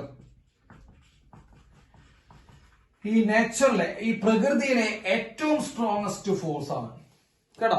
അപ്പോ ഈ ന്യൂക്ലിയർ ഫോഴ്സ് ആണ് ഇവരെ എന്ത് ചെയ്യുന്നത് മക്കളെ, അട്രാക്ട് ചെയ്ത് പിടിച്ചു നിർത്തുന്നത്. ആരെ അട്രാക്ട് ചെയ്ത് പിടിച്ചു നിർത്തുന്നത്? ന്യൂക്ലിയോൺസിനെ. അപ്പൊ ഇലക്ട്രോസ്റ്റാറ്റിക് ഫോഴ്സ് ഓഫ് റിപ്പൽഷൻ മക്കളെ, repulsion, electrostatic force of repulsion, അതായത് ചാർജ് കാരണം കൊണ്ടുണ്ടാവുന്ന റിപ്പൽഷനെ പോലും ഓവർകം ചെയ്ത് അവരെ അട്രാക്ട് ചെയ്ത് പിടിക്കുന്ന ഫോഴ്സ് ആണ് ന്യൂക്ലിയർ ഫോഴ്സ്. അത് കാരണം അവനാണ് ഏറ്റവും ശക്തിയേറിയിട്ടുള്ള ഫോഴ്സ് ന്യൂക്ലിയർ ഫോഴ്സ്. അപ്പൊ ന്യൂക്ലിയർ ഫോഴ്സിന് വളരെയധികം ശക്തി കൂടുതലായ കാരണം കൊണ്ടാണ് പ്രോട്ടോൺസ് റിപ്പൽ ചെയ്ത് പോകാത്തത്. കാരണം എന്താ മക്കളെ, റിപ്പൽ ചെയ്ത് പോകുന്ന ഫോഴ്സ് ഇലക്ട്രോസ്റ്റാറ്റിക് ഫോഴ്സ് ആണ്. അതിനേക്കാൾ കൂടുതൽ ശക്തമായ ഫോഴ്സ് ആണ് ഏത് ഫോഴ്സ് മക്കളെ, ന്യൂക്ലിയർ ഫോഴ്സ്. അത് കാരണം കൊണ്ടാണ് പ്രോട്ടോൺസ് അവിടെ നിൽക്കുന്നത്. സോ ന്യൂക്ലിയർ ഫോഴ്സിന്റെ ഫസ്റ്റ് പ്രോപ്പർട്ടി നിങ്ങൾ മനസ്സിലാക്കുക, it is A strongest force in nature. ഈ പ്രകൃതിയിലെ ഏറ്റവും സ്ട്രോങ് ആയിട്ടുള്ള ഫോഴ്സ് ആണ്. യെസ്. ഇനി രണ്ടാമത്തെ പ്രോപ്പർട്ടി എന്ന് പറയുന്നത് മക്കളെ, ഷോർട്ട് റേഞ്ച് ഓർഡർ ഫോഴ്സ് ആണ്. അതായത് വളരെ ചെറിയ ഒരു ദൂരത്തേക്ക് മാത്രമേ ഈ ഫോഴ്സ് ആക്ട് ചെയ്യുകയുള്ളൂ. വളരെ കുറച്ച് ദൂരത്തേക്ക് മാത്രം. ഒരു 3 ഫെർമി 4 ഫെർമി. ഫെർമി എന്ന് പറയുമ്പോൾ 10⁻⁻15 മീറ്റർ. 10⁻⁻15 മീറ്റർ ആണ് ഒരു ഫെർമി. 3 or 4 ഫെർമി റേഞ്ചിലേക്ക് മാത്രമേ മക്കൾ എന്ത് ചെയ്യുള്ളൂ മക്കളെ, ഈ ഫോഴ്സ് ആക്ട് ചെയ്യുള്ളൂ എന്ന് പറഞ്ഞാൽ it is a short range order force. Okay. And 3, it is not a central force. അതൊരു എന്തല്ല മക്കളെ, സെൻട്രൽ ഫോഴ്സ് അല്ല. അതായത് നമ്മൾ സെൻട്രൽ ഫോഴ്സ് ഒക്കെ പഠിപ്പിച്ചിട്ടുണ്ട്. നമ്മൾ കുളംസ് ലോ ഒരു സെൻട്രൽ ഫോഴ്സ് ആണ്. It is acting centre to centre. Centre to centre എന്ന് മാത്രമല്ല, F is inversely proportional to R square. അങ്ങനെ ഫോഴ്സും ഡിസ്റ്റൻസും തമ്മിൽ നോക്കൂട്ടോ മക്കളെ, ഫോഴ്സും ഡിസ്റ്റൻസും തമ്മിൽ ഒരു പെർട്ടിക്കുലർ റിലേഷൻ ഉണ്ടാകും ഈ സെൻട്രൽ ഫോഴ്സുകൾക്ക്. നമ്മൾ കുളംസ് ലോ, കുളം ഫോഴ്സ്, ഗ്രാവിറ്റേഷണൽ ഫോഴ്സ് ഒക്കെ സെൻട്രൽ ഫോഴ്സ് ആണ്. അപ്പൊ സെൻട്രൽ ഫോഴ്സിന്റെ ഏറ്റവും മെയിൻ ആയിട്ടുള്ള സംഭവം എന്താണെന്ന് വെച്ച് കഴിഞ്ഞാൽ, അവരുടെ ഫോഴ്സ് എന്ന് പറയുന്നത് ഡിസ്റ്റൻസുമായിട്ട് ഒരു കറക്റ്റ് ഒരു റിലേഷൻ കീപ്പ് ചെയ്യുന്നുണ്ടാവും സെൻട്രൽ ഫോഴ്സുകൾ. ഇവിടെ ന്യൂക്ലിയർ ഫോഴ്സ് അങ്ങനെ ഒരു കറക്റ്റ് റിലേഷൻഷിപ്പ് ഈ ഫോഴ്സും ഡിസ്റ്റൻസും തമ്മിൽ എന്ത് ചെയ്യുന്നില്ല മക്കളെ, കീപ്പ് ചെയ്യുന്നില്ല. അത് കാരണം കൊണ്ട് നമുക്ക് അവരെന്ത് വിളിക്കാം, it is not a central force. അതൊരു സെൻട്രൽ ഫോഴ്സ് അല്ല. Okay. It is charge independent. മക്കളെ ഓരോ പോയിന്റുകൾ ശ്രദ്ധിച്ചോളാം. ഇത് വെച്ചിട്ടാണ് പരീക്ഷയ്ക്ക് എൻട്രൻസ് എക്സാമിന് ക്വസ്റ്റ്യൻ ഉണ്ടായിരുന്നത്. It is charge independent. അതായത് ചാർജിനെ ഈ ഫോഴ്സുകൾ ഡിപ്പെൻഡ് ചെയ്യുന്നില്ല. നമുക്ക് എല്ലാവർക്കും അറിയാം, പ്രോട്ടോണിനാണ് ചാർജ്, ന്യൂട്രോൺ ന്യൂട്രലാണ്. അപ്പൊ ഈ പ്രോട്ടോണും ന്യൂട്രോണും ഒരുമിച്ചാണ് ന്യൂക്ലിയോൺസ് എന്ന് വിളിക്കുന്നത്. അപ്പൊ അവരാണ് അട്രാക്ട് ചെയ്ത് പിടിക്കുന്നത്. മക്കളെ ഈ ന്യൂക്ലിയസിന്റെ ഉള്ളിൽ ന്യൂട്രോൺ ഉണ്ടാവും, മക്കളെ പ്രോട്ടോൺ ഉണ്ടാവും എന്ന് നമ്മൾ പറഞ്ഞു കഴിഞ്ഞു. അപ്പൊ 3 ടൈപ്പ് ഫോഴ്സുകൾ അവിടെ ഉണ്ടാവാം. ഒന്നുകിൽ 2 ന്യൂട്രോണുകൾ തമ്മിൽ, ന്യൂട്രോൺ തമ്മിൽ പിടിച്ച് അട്രാക്ട് ചെയ്യാം അല്ലെ. ഇപ്പൊ 2 ഇൻഗ്രീഡിയൻസ് ഉള്ളൂ അതിന്റെ ഉള്ളിൽ. ആരാ മക്കളെ ന്യൂക്ലിയസിന്റെ ഉള്ളിലുള്ള ഇൻഗ്രീഡിയൻസ്? ന്യൂട്രോണും പ്രോട്ടോണും. അപ്പൊ ഈ ന്യൂട്രോണും പ്രോട്ടോണും തമ്മിലുള്ള അട്രാക്ഷനെ നമ്മൾ വിളിക്കണം മക്കളെ ന്യൂക്ലിയർ ഫോഴ്സ് എന്ന് വിളിക്കണേ. അപ്പൊ എത്ര ടൈപ്പിൽ അവർക്ക് അട്രാക്ഷൻ ഉണ്ടാവാം? ഒന്നുകിൽ ഒരു ന്യൂട്രോൺ അടുത്ത ന്യൂട്രോണായിട്ട് അട്രാക്ട് ചെയ്യാം, അല്ലെങ്കിൽ ഒരു പ്രോട്ടോണുമായിട്ട് അട്രാക്ട് ചെയ്യാം, അല്ലെങ്കിൽ ഒരു ന്യൂട്രോണും ഒരു പ്രോട്ടോണുമായിട്ട് അട്രാക്ട് ചെയ്യാം. അങ്ങനെ 3 ടൈപ്പ് ഇന്ററാക്ഷൻസ് പോസിബിൾ ഉള്ളൂ. ഏതൊക്കെ മക്കളെ? Proton interaction. കേട്ടോ, 2 പ്രോട്ടോൺസ് പരസ്പരം അട്രാക്ട് ചെയ്തിരുത്താം. അതുപോലെ ന്യൂട്രോൺ ഇന്ററാക്ഷൻ, 2 ന്യൂട്രോൺസ് അട്രാക്ട് ചെയ്യാം, അല്ലെങ്കിൽ ന്യൂട്രോൺ പ്രോട്ടോൺ ഇന്ററാക്ഷൻ. അങ്ങനെ 3 ടൈപ്പ് ഇന്ററാക്ഷൻസ് ആണ് ന്യൂക്ലിയർ ഫോഴ്സിന് ഈ ന്യൂക്ലിയസിന്റെ ഉള്ളിൽ സാധ്യമാവുന്നത്. Proton neutron proton interactions. അങ്ങനെ 2 ഇൻഗ്രീഡിയൻസിന് 3 ഇന്ററാക്ഷൻസ്. മക്കളെ ഇതില് പ്രോട്ടോണും ചാർജ് ഉണ്ട്. ന്യൂട്രോൺ ന്യൂട്രലാണ്. ന്യൂട്രോൺ പ്രോട്ടോൺ ഒരാൾക്ക് ചാർജ് ഉണ്ട്, ഒരാൾ ന്യൂട്രലാണ്. അപ്പൊ നമ്മൾ എന്താ പറയുക, ഇറ്റ് ഈസ് ചാർജ് ഇൻഡിപെൻഡന്റ് എന്ന് പറയുമ്പോൾ ചാർജിനെ ഡിപ്പെൻഡ് ചെയ്യുന്നേ ഇല്ല എന്ന് പറയുമ്പോൾ ചാർജ് ഉള്ള പ്രോട്ടോണും തമ്മിലുള്ളതും ചാർജ് ഇല്ലാത്ത ന്യൂട്രോണും തമ്മിലുള്ള ഫോഴ്സിന്റെ വാല്യൂലൊന്നും ചേഞ്ച് ഇല്ല മക്കളെ. അപ്പൊ ഫോഴ്സ് ചാർജിനെ ഡിപ്പെൻഡ് ചെയ്യുന്നില്ല എന്ന് പറയുമ്പോൾ എന്താ അതിന്റെ ഏറ്റവും മെയിൻ ആയിട്ടുള്ള അർത്ഥം മക്കളെ? Force between neutron and neutron is equal to force between proton and proton is equal to force between proton and neutron. മനസ്സിലായില്ലേ? ഇവരെല്ലാ ഫോഴ്സുകളും, ഈ 3 ഫോഴ്സുകളും മക്കൾ എന്താണ് മക്കളെ? ഈക്വൽ ആണെന്നാണ് പറഞ്ഞത്. And the 5th property it is dependent on spin. മക്കളെ സ്പിന്നിനെ depend ചെയ്യുന്നുണ്ട്. Depend on spin. അപ്പോൾ ന്യൂക്ലിയർ ഫോഴ്സ് സ്പിൻ ഡിപ്പെൻഡന്റ് ആണ്. അതായത് സ്പിന്നിനെ ഡിപ്പെൻഡ് ചെയ്യുന്നുണ്ട്. മക്കളെ സ്പിന്നിനെ ഡിപ്പെൻഡ് ചെയ്യാന്ന് പറയുമ്പോൾ പാരലൽ സ്പിന്ന്. മക്കളെ പാരലൽ സ്പിൻ എന്ന് പറയുമ്പോൾ നമുക്ക് രണ്ട് ടൈപ്പ് സ്പിന്നുള്ളത്, +1/2 -1/2. ഇപ്പൊ രണ്ടുപേര്, ഇപ്പൊ ഞാൻ 2 പ്രോട്ടോൺസ് എടുത്തു മക്കളെ, 2 പ്രോട്ടോൺസ്. ഇതിന്റെയും +1/2 ആണ് സ്പിൻ, ഇതിന്റെയും +1/2 ആണ്. അതായത് ഒരേ സ്പിന്ന് വരുന്ന ആൾക്കാരെ പ്ലസ് വരുന്ന, പ്ലസ് ഇട്ടാ മക്കളെ, 1/2 അല്ല, പ്ലസ്. അപ്പൊ ഒരേ സ്പിന്ന് വരുന്ന ആൾക്കാരെ നമ്മൾ പാരലൽ സ്പിന്നുകൾ എന്ന് വിളിക്കുക. ഇനി ഒരാൾ +1/2, ഒരാൾ എന്താ -1/2 ആണെങ്കിൽ ഇത് ആന്റി പാരലൽ സ്പിന്നുകളാണ്. കാരണം ഒരാളുടെ സ്പിന്ന് പോസിറ്റീവും മറ്റാളുടെ സ്പിന്ന് നെഗറ്റീവ് ആണ്. അപ്പൊ ഒരാളുടെ സ്പിന്ന് പോസിറ്റീവും മറ്റാളുടെ സ്പിന്ന് നെഗറ്റീവും, ഇത് ആന്റി പാരലൽ സ്പിന്നുകളാണ്. ഈ രണ്ടും പോസിറ്റീവ് ആകുമ്പോൾ എന്താ മക്കളെ, പാരലൽ സ്പിന്നുകളാണ്. അല്ലെങ്കിൽ രണ്ടും നെഗറ്റീവ് ആകുമ്പോൾ പാരലൽ സ്പിന്നുകളാണ്. അപ്പൊ ഫോഴ്സ് ബിറ്റ്വീൻ പാരലൽ സ്പിൻ, ശ്രദ്ധിക്കണേ, force between parallel spin greater than anti-parallel spin. Okay, മനസ്സിലായെന്ന് വിചാരിക്കുന്നു. അപ്പോൾ പാരലൽ സ്പിന്നുകൾ തമ്മിലുള്ള പാരലൽ സ്പിന്ന് കാണിക്കുന്ന പാരലൽ സ്പിൻ എന്താ? പാരലൽ സ്പിന്ന് ഒന്നുകിൽ രണ്ടുപേരും പോസിറ്റീവ് അല്ലെങ്കിൽ രണ്ടുപേരും നെഗറ്റീവ് സ്പിന്ന് കാണിക്കും. അപ്പൊ പാരലൽ സ്പിന്ന് കാണിക്കുന്ന ന്യൂക്ലിയോൺസുകൾ തമ്മിലുള്ള ഫോഴ്സ് ആന്റി പാരലൽ സ്പിന്ന് കാണിക്കുന്ന ന്യൂക്ലിയോൺസ് തമ്മിലുള്ള ഫോഴ്സിനേക്കാൾ കൂടുതലാണ് എന്നാണ് നമ്മുടെ സ്പിൻ ഡിപ്പെൻഡന്റ് എന്നുള്ള പോയിന്റ് വെച്ച് നമുക്ക് പറയാനുള്ളത്. And the last point, it is accompanied with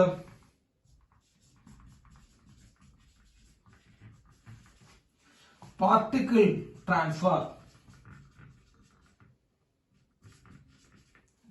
transfer called meson. അതായത് ഈ ന്യൂക്ലിയർ ഫോഴ്സ് ഉണ്ടാകുന്നത് ന്യൂക്ലിയോൺസ് തമ്മിൽ, അതായത് ന്യൂട്രോൺസും പ്രോട്ടോൺസും തമ്മിൽ ചില പാർട്ടിക്കിളുകളെ കൈമാറ്റം ചെയ്തിട്ടാണ് എന്നാണ് യുക്കാവ എന്ന് പറഞ്ഞ സയന്റിസ്റ്റ് പ്രൊപ്പോസ് ചെയ്തു. അപ്പൊ യുക്കാവ എന്ന് പറഞ്ഞ സയന്റിസ്റ്റിന്റെ കാഴ്ചപ്പാടില് ഒരു ന്യൂട്രോണും ഒരു പ്രോട്ടോണും, അല്ലെങ്കിൽ 2 ന്യൂട്രോണുകൾ അല്ലെങ്കിൽ 2 പ്രോട്ടോണുകൾ തമ്മിൽ ന്യൂക്ലിയർ ഫോഴ്സ് ഉണ്ടാകണമെങ്കിൽ ഇവർ തമ്മിൽ കുറച്ച് പാർട്ടിക്കിളിന്റെ മക്കൾ എന്ത് ചെയ്യണം? കൈമാറണം. ആ കൈമാറ്റം ചെയ്യുന്ന പാർട്ടിക്കിളിനെയാണ് നമ്മൾ മീസോൺ എന്ന് പറഞ്ഞു വിളിക്കുന്നത്. ഓക്കെ, ഇതിന് ഡീറ്റെയിൽ ആയിട്ട് നിങ്ങൾക്ക് പഠിക്കണ്ട. മീസോൺ മെയിൻ ആയിട്ട് 3 രീതിയിലുണ്ട്. പൈ മീസോൺ ആണ് മക്കളെ. പൈ മീസോണിൽ positive meson, negative meson, neutral meson. അപ്പൊ അതൊന്നും നിങ്ങൾ പഠിക്കണ്ട. അപ്പൊ മീസോൺ ട്രാൻസ്ഫർ വെച്ചിട്ടാണ് അവിടെ ന്യൂക്ലിയർ ഫോഴ്സ് ഉണ്ടാകുന്നത് എന്നുള്ള പോയിന്റ് നിങ്ങൾ മനസ്സിലാക്കി വെക്കുക. അങ്ങനെ ഈ 6 പ്രോപ്പർട്ടീസ്, ന്യൂക്ലിയർ ഫോഴ്സിന്റെ 6 പ്രോപ്പർട്ടീസ് നിങ്ങൾ ഒന്ന് ശ്രദ്ധിച്ച് പഠിക്കണം മക്കളെ. അതിൽ ഏറ്റവും മെയിൻ ആയിട്ടുള്ള ഈ 4ാമത്തെയും 5ാമത്തെയും പ്രോപ്പർട്ടീസ് ശ്രദ്ധിക്കണം. ചാർജിനെ ഡിപ്പെൻഡ് ചെയ്യുന്നുള്ള ഇല്ല എന്നുള്ള കാര്യം ശ്രദ്ധിക്കണം. അപ്പൊ ചാർജിനെ ഡിപ്പെൻഡ് ചെയ്യാത്ത കാരണം കൊണ്ട് പ്രോട്ടോണും പ്രോട്ടോണും തമ്മിലുള്ള ഫോഴ്സ് സെയിം ആണെന്ന് മനസ്സിലാക്കാം. അതേപോലെ സ്പിന്നിനെ ഡിപ്പെൻഡ് ചെയ്യുന്നു പഠിക്കണം. പാരലൽ സ്പിന്നിന്റെ ഫോഴ്സ് കൂടുതലായിരിക്കും ആന്റി പാരലൽ സ്പിന്നിനേക്കാൾ ഒന്ന് പഠിച്ചു വെക്കണം. അതേപോലെ സ്ട്രോങ്സ്റ്റ് ഫോഴ്സ് ഇൻ നേച്ചറും ഒന്ന് നോക്കി വെച്ചോളൂ. മീസോണിന്റെ പേര് ഓർമ്മിച്ച് വെക്കുക. ഓക്കെ, അപ്പൊ ഈ കാര്യം നോട്ട് ചെയ്ത് വെക്കുക. ന്യൂക്ലിയർ ഫോഴ്സ്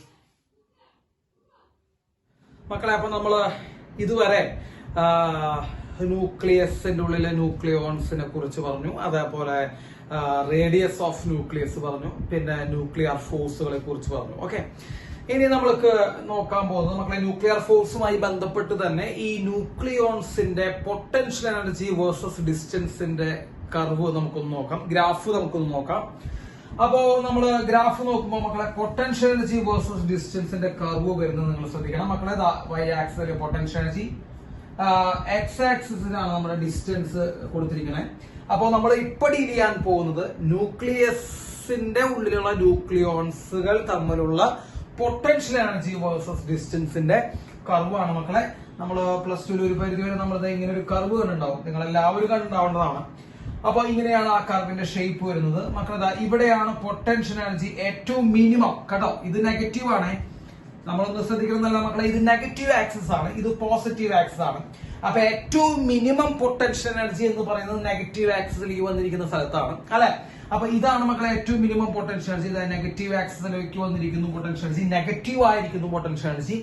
അങ്ങനെ ഏറ്റവും നെഗറ്റീവ് ആയിരിക്കുന്നത് എന്ന് പറയുന്നത് 0.8 ഫെർമിയിലാണ്. ശ്രദ്ധിക്കണം, 0.8 ഫെർമി, 0.8 ഫെർമി കേട്ടോ. എഫ് എന്ന് പറയുമ്പോൾ ഫെർമിയാണ്. മക്കളെ അപ്പൊ 0.8 ഫെർമിയിലാണ് നമ്മൾ എന്ത് ചെയ്തിരിക്കുന്നത്, പൊട്ടൻഷ്യൽ എനർജി ഏറ്റവും നെഗറ്റീവ് ആയിരിക്കുന്നത്. മക്കളെ പൊട്ടൻഷ്യൽ എനർജി നെഗറ്റീവ് ആണെന്ന് പറഞ്ഞാൽ എന്താ അർത്ഥം മക്കളെ, അട്രാക്റ്റീവ് നേച്ചർ ആണ്. നമ്മൾ പഠിച്ചിട്ടുണ്ട് ഗ്രാവിറ്റേഷണൽ പൊട്ടൻഷ്യൽ എനർജി -G(M)/r +1 ഗ്രാവിറ്റേഷനിൽ അവിടെ മൈനസ് സൈൻ എന്താ കാണിക്കണേ, അട്രാക്റ്റീവ് നേച്ചർ ആ കാണിക്കണേ അല്ലെ. അപ്പൊ ഇവിടെ പൊട്ടൻഷ്യൽ നെഗറ്റീവ് ആണ്, നെഗറ്റീവിൽ തന്നെ മാക്സിമം ആണ് നെഗറ്റീവ്, അല്ലെ ഏറ്റവും വലിയ നെഗറ്റീവ് ആണ്. അപ്പൊ ഇവിടെയാണ് ഏറ്റവും നന്നായിട്ട് അട്രാക്ഷൻ സംഭവിക്കുന്നത്. അപ്പൊ ന്യൂക്ലിയോൺസുകൾ തമ്മിൽ, ന്യൂക്ലിയസിന്റെ ഉള്ളിലുള്ള ന്യൂക്ലിയോൺസുകൾ തമ്മിൽ ഏറ്റവും മാക്സിമം അട്രാക്ഷൻ പോസിബിൾ ആവുന്ന ഡിസ്റ്റൻസ് 0.8 ഫെർമിയാണ്. മക്കളെ 3-4 ഫെർമി, ഇവിടെ 4 ഫെർമി എത്തുമ്പോഴേക്കും നമ്മൾ നോക്കുക പൊട്ടൻഷ്യൽ എനർജി 0 അടുത്ത് തുടങ്ങി. 4 ഫെർമി എത്തുമ്പോഴേക്കും പൊട്ടൻഷ്യൽ എനർജി 0 അടുത്ത് തുടങ്ങി. അപ്പൊ 4 ഫെർമിക്ക് അപ്പുറം എന്തില്ല മക്കളെ, പൊട്ടൻഷ്യൽ എനർജി 0 ആണ്. പൊട്ടൻഷ്യൽ എനർജി 0 എന്ന് പറയുമ്പോൾ എന്താ അർത്ഥം, അവിടെ ഫോഴ്സ് ഓഫ് അട്രാക്ഷനോ റിപ്പൾഷനോ ഇല്ല എന്നാണ് അർത്ഥം. ഓക്കെ, അപ്പൊ 4 ഫെർമിക്ക് അപ്പുറത്ത് ന്യൂക്ലിയർ ഫോഴ്സ് എന്ത് ചെയ്യുന്നില്ല മക്കളെ, ആക്ട് ചെയ്യുന്നില്ല. ഇനി നോക്കൂ 0.8 ഫെർമിയേക്കാൾ അടുത്തേക്ക് കൊണ്ടാലോ, അതായത് ഇവിടെയാണ് ഞാൻ നിങ്ങളോട് പറഞ്ഞു ഈ ഡിസ്റ്റൻസ് ആണ് 0.8 ഫെർമി. മക്കൾ ആ ഡിസ്റ്റൻസിനേക്കാൾ അടുത്തേക്ക് വന്നാലോ, മക്കളെ ഡിസ്റ്റൻസിനേക്കാൾ അടുത്തേക്ക് വരുമ്പോൾ എന്ത് സംഭവിക്കും, ഇതാക്കണ്ട പൊട്ടൻഷ്യൽ എനർജി ഏത് ഇതിലേക്കാണ് പോകണം നോക്കിയാൽ പോസിറ്റീവിലേക്കാണ് പോകുന്നത്. പൊട്ടൻഷ്യൽ എനർജി പോസിറ്റീവ് ആണെന്ന് പറഞ്ഞ അർത്ഥം മക്കളെ അവിടെ റിപ്പൾഷൻ ആണെന്നാണ് അർത്ഥം അല്ലെ, നമുക്കറിയാം റിപ്പൾഷൻ ആണെന്നാണ്. അപ്പൊ പൊട്ടൻഷ്യൽ എനർജി പോസിറ്റീവ് ആവുന്നു. എത്ര ഡിസ്റ്റൻസിനേക്കാൾ കുറഞ്ഞു വരുമ്പോ, 0.8 ഫെർമിയേക്കാൾ കുറഞ്ഞു വരുമ്പോ പൊട്ടൻഷ്യൽ എനർജി എന്താവുന്നു മക്കളെ, പോസിറ്റീവ് ആവുന്നു. പോസിറ്റീവ് പൊട്ടൻഷ്യൽ എനർജി എന്ന് പറയുമ്പോൾ റിപ്പൾസീവ് നേച്ചറിനെ കാണിക്കുന്നു. അപ്പൊ ഈ ഗ്രാഫിൽ നിന്ന് നമുക്ക് കൺക്ലൂഡ് ചെയ്യാൻ പറ്റുന്നത് ഏറ്റവും മാക്സിമം അട്രാക്ഷൻ നടക്കുന്നത് 0.8 ഫെർമിയിൽ നിന്നാണ്. 4 ഫെർമിക്ക് അപ്പുറത്തേക്ക് അട്രാക്ഷൻ ഇല്ല. 0.8 ഫെർമിയേക്കാൾ കുറഞ്ഞു വരികയാണെങ്കിൽ, ഇപ്പൊ ഡിസ്റ്റൻസ് കണ്ടമാനം നന്നായി കുറഞ്ഞാലും ബുദ്ധിമുട്ടാണ് മക്കളെ. ഡിസ്റ്റൻസ് 0.8 ഫെർമിയേക്കാൾ കുറഞ്ഞു കഴിഞ്ഞാൽ എന്ത് സംഭവിക്കുന്നു പറഞ്ഞാൽ നോക്കൂ, പൊട്ടൻഷ്യൽ എനർജി പോസിറ്റീവിലേക്ക് കയറുന്നു മക്കളെ. പൊട്ടൻഷ്യൽ എനർജി പോസിറ്റീവ് ആയി കഴിഞ്ഞാൽ അതിന്റെ അർത്ഥം അവിടെ റിപ്പൾഷൻ നടക്കുന്നു അർത്ഥം. അപ്പൊ കാര്യമായിട്ട് അകലേക്ക് പോകാനും പാടില്ല, കാര്യമായിട്ട് അടുത്തേക്ക് വരാനും പാടില്ല. 4 ഫെർമിയേക്കാൾ അകലേക്ക് പോകാൻ പാടില്ല, 0.8 ഫെർമിയേക്കാൾ അടുത്തേക്ക് വരാനും പാടില്ല. ഓക്കെ, അപ്പോ ആ സമയത്താണ് അല്ലെങ്കിൽ ആ ഡിസ്റ്റൻസിലാണ് എന്ത് ആക്ട് ചെയ്യുന്നത് മക്കളെ, ന്യൂക്ലിയർ ഫോഴ്സ് ആക്ട് ചെയ്യുന്നത് എന്ന് നമുക്ക് ഈ ഗ്രാഫ് കൊണ്ട് കുറച്ചുകൂടി ക്ലിയർ ആയിട്ട് നമുക്ക് എന്ത് ചെയ്യും മക്കളെ മനസ്സിലാക്കാൻ പറ്റും. ഓക്കെ, ഇനി നമുക്ക് അടുത്തൊരു ടോപ്പിക്കിലേക്ക് പോവാം മക്കളെ. നമ്മുടെ അടുത്ത ടോപ്പിക് എന്ന് പറയുന്നത് മാസ് ഡിഫക്റ്റ് ആണ്. കേട്ടിട്ടുണ്ടാവും എല്ലാവരും, മാസ് ഡിഫക്റ്റ് ആണ് നമ്മുടെ അടുത്ത ടോപ്പിക്. ഈ മാസ് ഡിഫക്റ്റ് എന്താണെന്ന് നോക്കിക്കഴിഞ്ഞാൽ നമ്മളൊരു ന്യൂക്ലിയസ് വെറുതെ കൺസിഡർ ചെയ്യുക, ഒരു ന്യൂക്ലിയസ് കൺസിഡർ ചെയ്തു. ഓക്കെ, ഈ ന്യൂക്ലിയസിന്റെ അറ്റോമിക് നമ്പർ Z ആണ്. അറ്റോമിക് നമ്പർ Z എന്ന് പറയുമ്പോൾ എന്താ അർത്ഥം മക്കളെ, അതിന്റെ ഉള്ളിൽ Z നമ്പർ ഓഫ് എന്തുണ്ട്, പ്രോട്ടോൺസ് ഉണ്ട്. Z നമ്പർ ഓഫ് പ്രോട്ടോൺസ് ഉണ്ട്. അതിന്റെ മാസ് നമ്പർ A ആണ് എന്ന് പറയുമ്പോൾ അതിന്റെ അർത്ഥം മക്കളെ A-Z നമ്പർ ഓഫ് എന്തുണ്ട് മക്കളെ, ന്യൂട്രോൺസ് ഉണ്ട്. ഓക്കെ, അപ്പൊ അറ്റോമിക് നമ്പർ Z എന്ന് പറയുമ്പോൾ ഞാൻ അടിയിൽ എഴുതാം മക്കളെ. അറ്റോമിക് നമ്പർ Z എന്ന് പറയുമ്പോൾ അതിനുള്ളിൽ Z നമ്പർ ഓഫ് എന്തുണ്ട്, പ്രോട്ടോൺസ് ഉണ്ട്. അതേപോലെ A-Z നമ്പർ ഓഫ് എന്തുണ്ട് മക്കളെ, ന്യൂട്രോൺസ് ഉണ്ട്. ഓക്കെ, അപ്പൊ നമ്പർ ഓഫ് പ്രോട്ടോൺസ് Z ആണെന്നും നമ്പർ ഓഫ് ന്യൂട്രോൺസ് A-Z ആണെന്നും നമ്മൾ ഓൾറെഡി ഇത് പറഞ്ഞിട്ടുണ്ട്. അപ്പൊ ഇതാണ് നമ്മുടെ നമ്പർ ഓഫ് പ്രോട്ടോണും നമ്പർ ഓഫ് ന്യൂട്രോണും. ഇനി നമുക്ക് ഇവരുടെ മാസ് നമ്മൾ എടുത്തപ്പോ ആരുടെ മാസ് എടുത്തു, ഇപ്പൊ നോക്കൂ ഇതിനുള്ളിൽ Z നമ്പർ ഓഫ് പ്രോട്ടോൺസ് ഉണ്ട്. അപ്പോ നമുക്ക് Z നമ്പർ ഓഫ് പ്രോട്ടോൺസിന് എത്ര മാസ് വരും നമ്മൾ കണ്ടുപിടിക്കുമ്പോൾ Z ഇൻറ്റു ഒരു പ്രോട്ടോണിന്റെ മാസ് അല്ലെ, mass of single proton into Z ചെയ്ത് നമുക്ക് പ്രോട്ടോണുകളുടെ മൊത്തം മാസ് കിട്ടും. മക്കളെ ഇതിനുള്ളിൽ ന്യൂട്രോണിന്റെ മാസ് കണ്ടുപിടിക്കാൻ പറഞ്ഞാൽ നമ്മൾ എന്താ ചെയ്യുക, ന്യൂട്രോണിന്റെ എണ്ണം എത്രയാണ്, ന്യൂട്രോണിന്റെ എണ്ണം A-Z ആണ്. അപ്പൊ A-Z ന്യൂട്രോൺസ് ഉണ്ട് മക്കളെ. അപ്പൊ A-Zന്റെ ഒരു ന്യൂട്രോണിന്റെ മാസ് ചെയ്ത് ടോട്ടൽ ആയിട്ട് എന്ത് കിട്ടും നമുക്ക്, മാസ് ഓഫ് ന്യൂട്രോൺ കിട്ടും. അപ്പൊ ഞാൻ ആദ്യം തന്നെ ചെയ്യാൻ പോകുന്നത് മാസ് ഓഫ് പ്രോട്ടോൺ കണ്ടുപിടിക്കുന്നു. ഓക്കെ, മാസ് ഓഫ് പ്രോട്ടോൺ കണ്ടുപിടിക്കുന്നത് എങ്ങനെയാ മാസ് ഓഫ് പ്രോട്ടോൺ കണ്ടുപിടിക്കാൻ പറ്റുക, ഇതിനുള്ളിൽ എത്ര പ്രോട്ടോൺസ് ഉണ്ട് മക്കളെ, Z നമ്പർ ഓഫ് പ്രോട്ടോൺസ് ഉണ്ട്. വളരെ സിമ്പിൾ ആട്ടോ, അതിനുള്ളിൽ എത്ര പ്രോട്ടോൺസ് ഉണ്ട്, Z നമ്പർ ഓഫ് പ്രോട്ടോൺസ് ഉണ്ട്. Z into mass of single proton MP, Z into MP ചെയ്ത് കഴിഞ്ഞാൽ നമുക്ക് ഇത് കിട്ടും, മാസ് ഓഫ് പ്രോട്ടോൺ കിട്ടും. കുഴപ്പമില്ലല്ലോ. ഈ MP എന്ന് പറയുമ്പോൾ ഒരു പ്രോട്ടോണിന്റെ മാസാണ്. ഒരു പ്രോട്ടോണിന്റെ മാസ് ഇൻറ്റു പ്രോട്ടോണിന്റെ എണ്ണം എത്രയാ, Z ആണ്. അതാണ് ടോട്ടൽ മാസ് ഓഫ് പ്രോട്ടോൺ എന്ത് വരെ മക്കളെ, Z ഇൻറ്റു MP. അതുപോലെ മാസ് ഓഫ് ന്യൂട്രോൺ എന്താ വരെ മക്കളെ, മാസ് ഓഫ് ന്യൂട്രോൺ എന്ന് പറയുന്നത് A-Z into Mn. A-Z into Mn. അതിൽ A-Z എന്ന് പറയുന്നത് എന്താ, ന്യൂട്രോണിന്റെ എണ്ണം. M എന്ന് പറയുന്നത് എന്താ മക്കളെ? ഒരു ന്യൂട്രോണിന്റെ മാസ്. അപ്പോൾ നമുക്ക് എന്ത് കിട്ടി? എന്റെ കയ്യിൽ ഒരു ന്യൂക്ലിയസ് ഉണ്ട് മക്കളെ. ആ ന്യൂക്ലിയസിന്റെ ഉള്ളിൽ Z നമ്പർ ഓഫ് എന്തുണ്ട് മക്കളെ? പ്രോട്ടോൺസ് ഉണ്ട്. A-Z നമ്പർ ഓഫ് എന്തുണ്ട്? ന്യൂട്രോൺസ് ഉണ്ട്. എന്ന് പറയുമ്പോൾ എന്റെ കയ്യിലുള്ള ന്യൂക്ലിയസ് ഉണ്ടാക്കിയിരിക്കുന്നത് Z നമ്പർ ഓഫ് പ്രോട്ടോൺസും A-Z നമ്പർ ഓഫ് ന്യൂട്രോൺസും വെച്ചിട്ടാണ്. ഞാൻ അവരുടെ മാസ് സിമ്പിൾ മാത്തമാറ്റിക്സ് ഉപയോഗിച്ച് ഞാൻ എന്ത് ചെയ്യുന്നു? കണ്ടുപിടിക്കുന്നു. Z into MP, Z number of protons into ഒരു പ്രോട്ടോണിന്റെ mass, A-Z number of neutrons into ഒരു ന്യൂട്രോണിന്റെ മാസ് എന്ന രീതിയിൽ നമ്മൾ മാത്തമാറ്റിക്സിൽ നമ്മൾ ചെറിയ ഇക്വേഷൻ വെച്ച് നമ്മൾ കണ്ടുപിടിച്ചു, മാസ് കണ്ടുപിടിച്ചു. ഇനി what is A mass of nucleons? Mass of nucleons മക്കളെ, ന്യൂക്ലിയോൺസ് എന്ന് പറയുമ്പോൾ പ്രോട്ടോൺസും ന്യൂട്രോൺസും അടക്കമുള്ളവരെയാണ് നമ്മൾ ന്യൂക്ലിയോൺസ് എന്ന് വിളിക്കുക. So what is A mass of nucleon? Z into MP plus A-Z into Mn. ഇതാണ് മാസ് ഓഫ് ന്യൂക്ലിയോൺസ്. ഓക്കെ, അപ്പൊ ഒരു ന്യൂക്ലിയസ് കിട്ടിക്കഴിഞ്ഞാൽ നമ്മൾ അതിന്റെ മാസ് കണ്ടുപിടിക്കാൻ പോവാണ്. ഇപ്പോ നമ്മുടെ കയ്യിൽ ഒരു ന്യൂക്ലിയസ് കിട്ടി. ഇപ്പൊ നിങ്ങളുടെ കയ്യിൽ ഞാനൊരു ന്യൂക്ലിയസ് തന്നു. അപ്പൊ നിങ്ങളുടെ കയ്യിൽ ഞാനൊരു ന്യൂക്ലിയസ് തന്നിട്ട് ഞാൻ പറഞ്ഞു മക്കൾ അതിന്റെ മാസ് കണ്ടുപിടിക്കാൻ പറഞ്ഞു.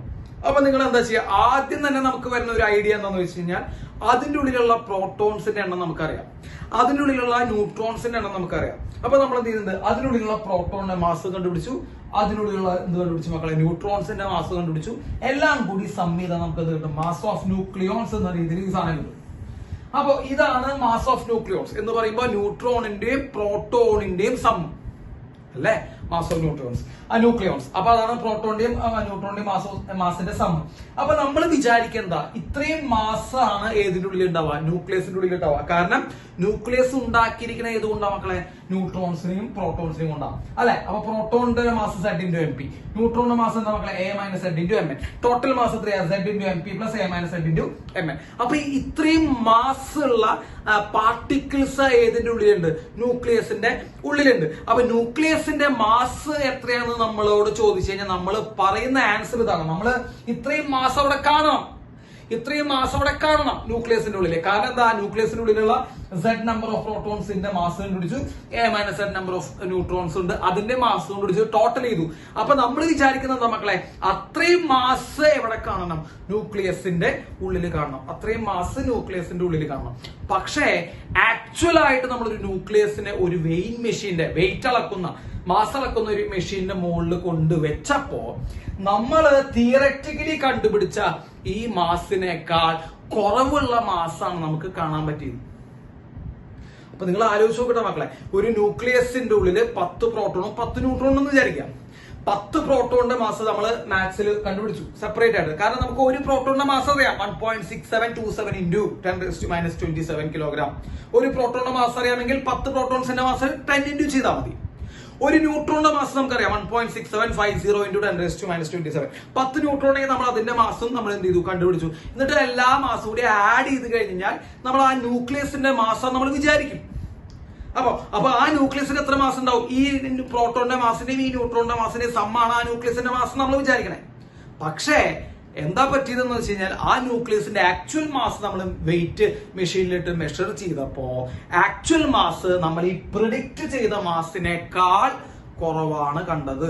എന്ന് പറയുമ്പോൾ ശരിക്കും ഇത്രയും മാസ് ഉണ്ടാവേണ്ടിയിരുന്നതാണ്. ശരിക്കും ന്യൂട്രോൺസിന്റെ എണ്ണവും പ്രോട്ടോൺസിന്റെ എണ്ണം ഒക്കെ നോക്കി നമ്മൾ കാൽക്കുലേറ്റ് ചെയ്ത മാസ് അവിടെ ഉണ്ടാകേണ്ടിയിരുന്നതാണ്. പക്ഷെ ആക്ച്വൽ മാസ് നോക്കിയപ്പോൾ കുറച്ച് മാസ് എന്ത് ചെയ്തു മക്കളെ? നഷ്ടപ്പെട്ട് പോയതായിട്ട് നമുക്ക് കാണാൻ പറ്റി. അതായത് ഡിഫറൻസ് വരുന്നു.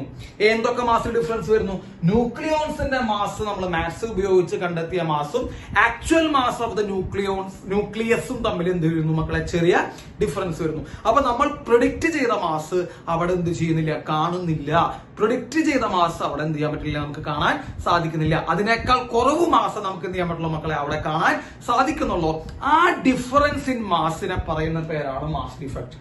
ഓക്കെ, ആ ഡിഫറൻസ് ഇൻ മാസിനെ പറയുന്ന പേരാണ് മാസ് ഡിഫക്ട്. അപ്പൊ എന്താണ് മക്കളെ മാസ് ഡിഫക്ട്?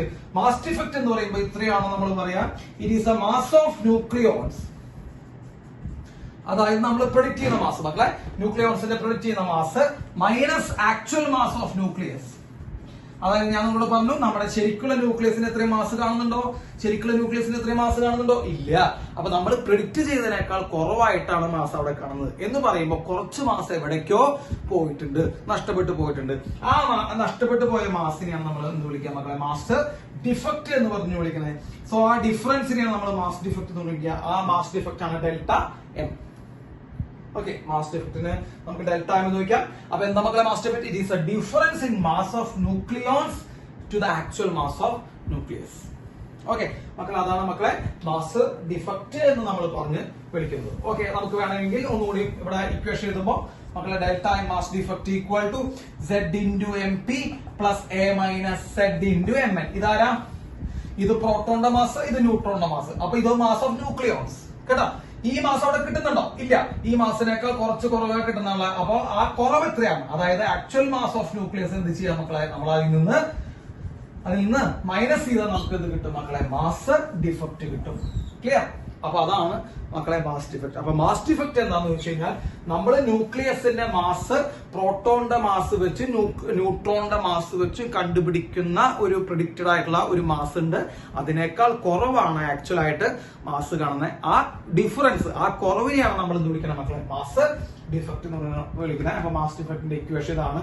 ഡൗട്ട് ഇല്ല എന്ന് ഞാൻ വിചാരിക്കുന്നു. ഓക്കെ, ഇനി പാക്കിംഗ് ഫ്രാക്ഷൻ, അതുമായി ബന്ധപ്പെട്ട നമുക്ക് പറയാവുന്ന അടുത്തൊരു സംഭവമാണ് മക്കളെ പാക്കിംഗ് ഫ്രാക്ഷൻ. ഇതൊക്കെ ഒന്ന് ശ്രദ്ധിച്ചു വെച്ചോളൂട്ടോ.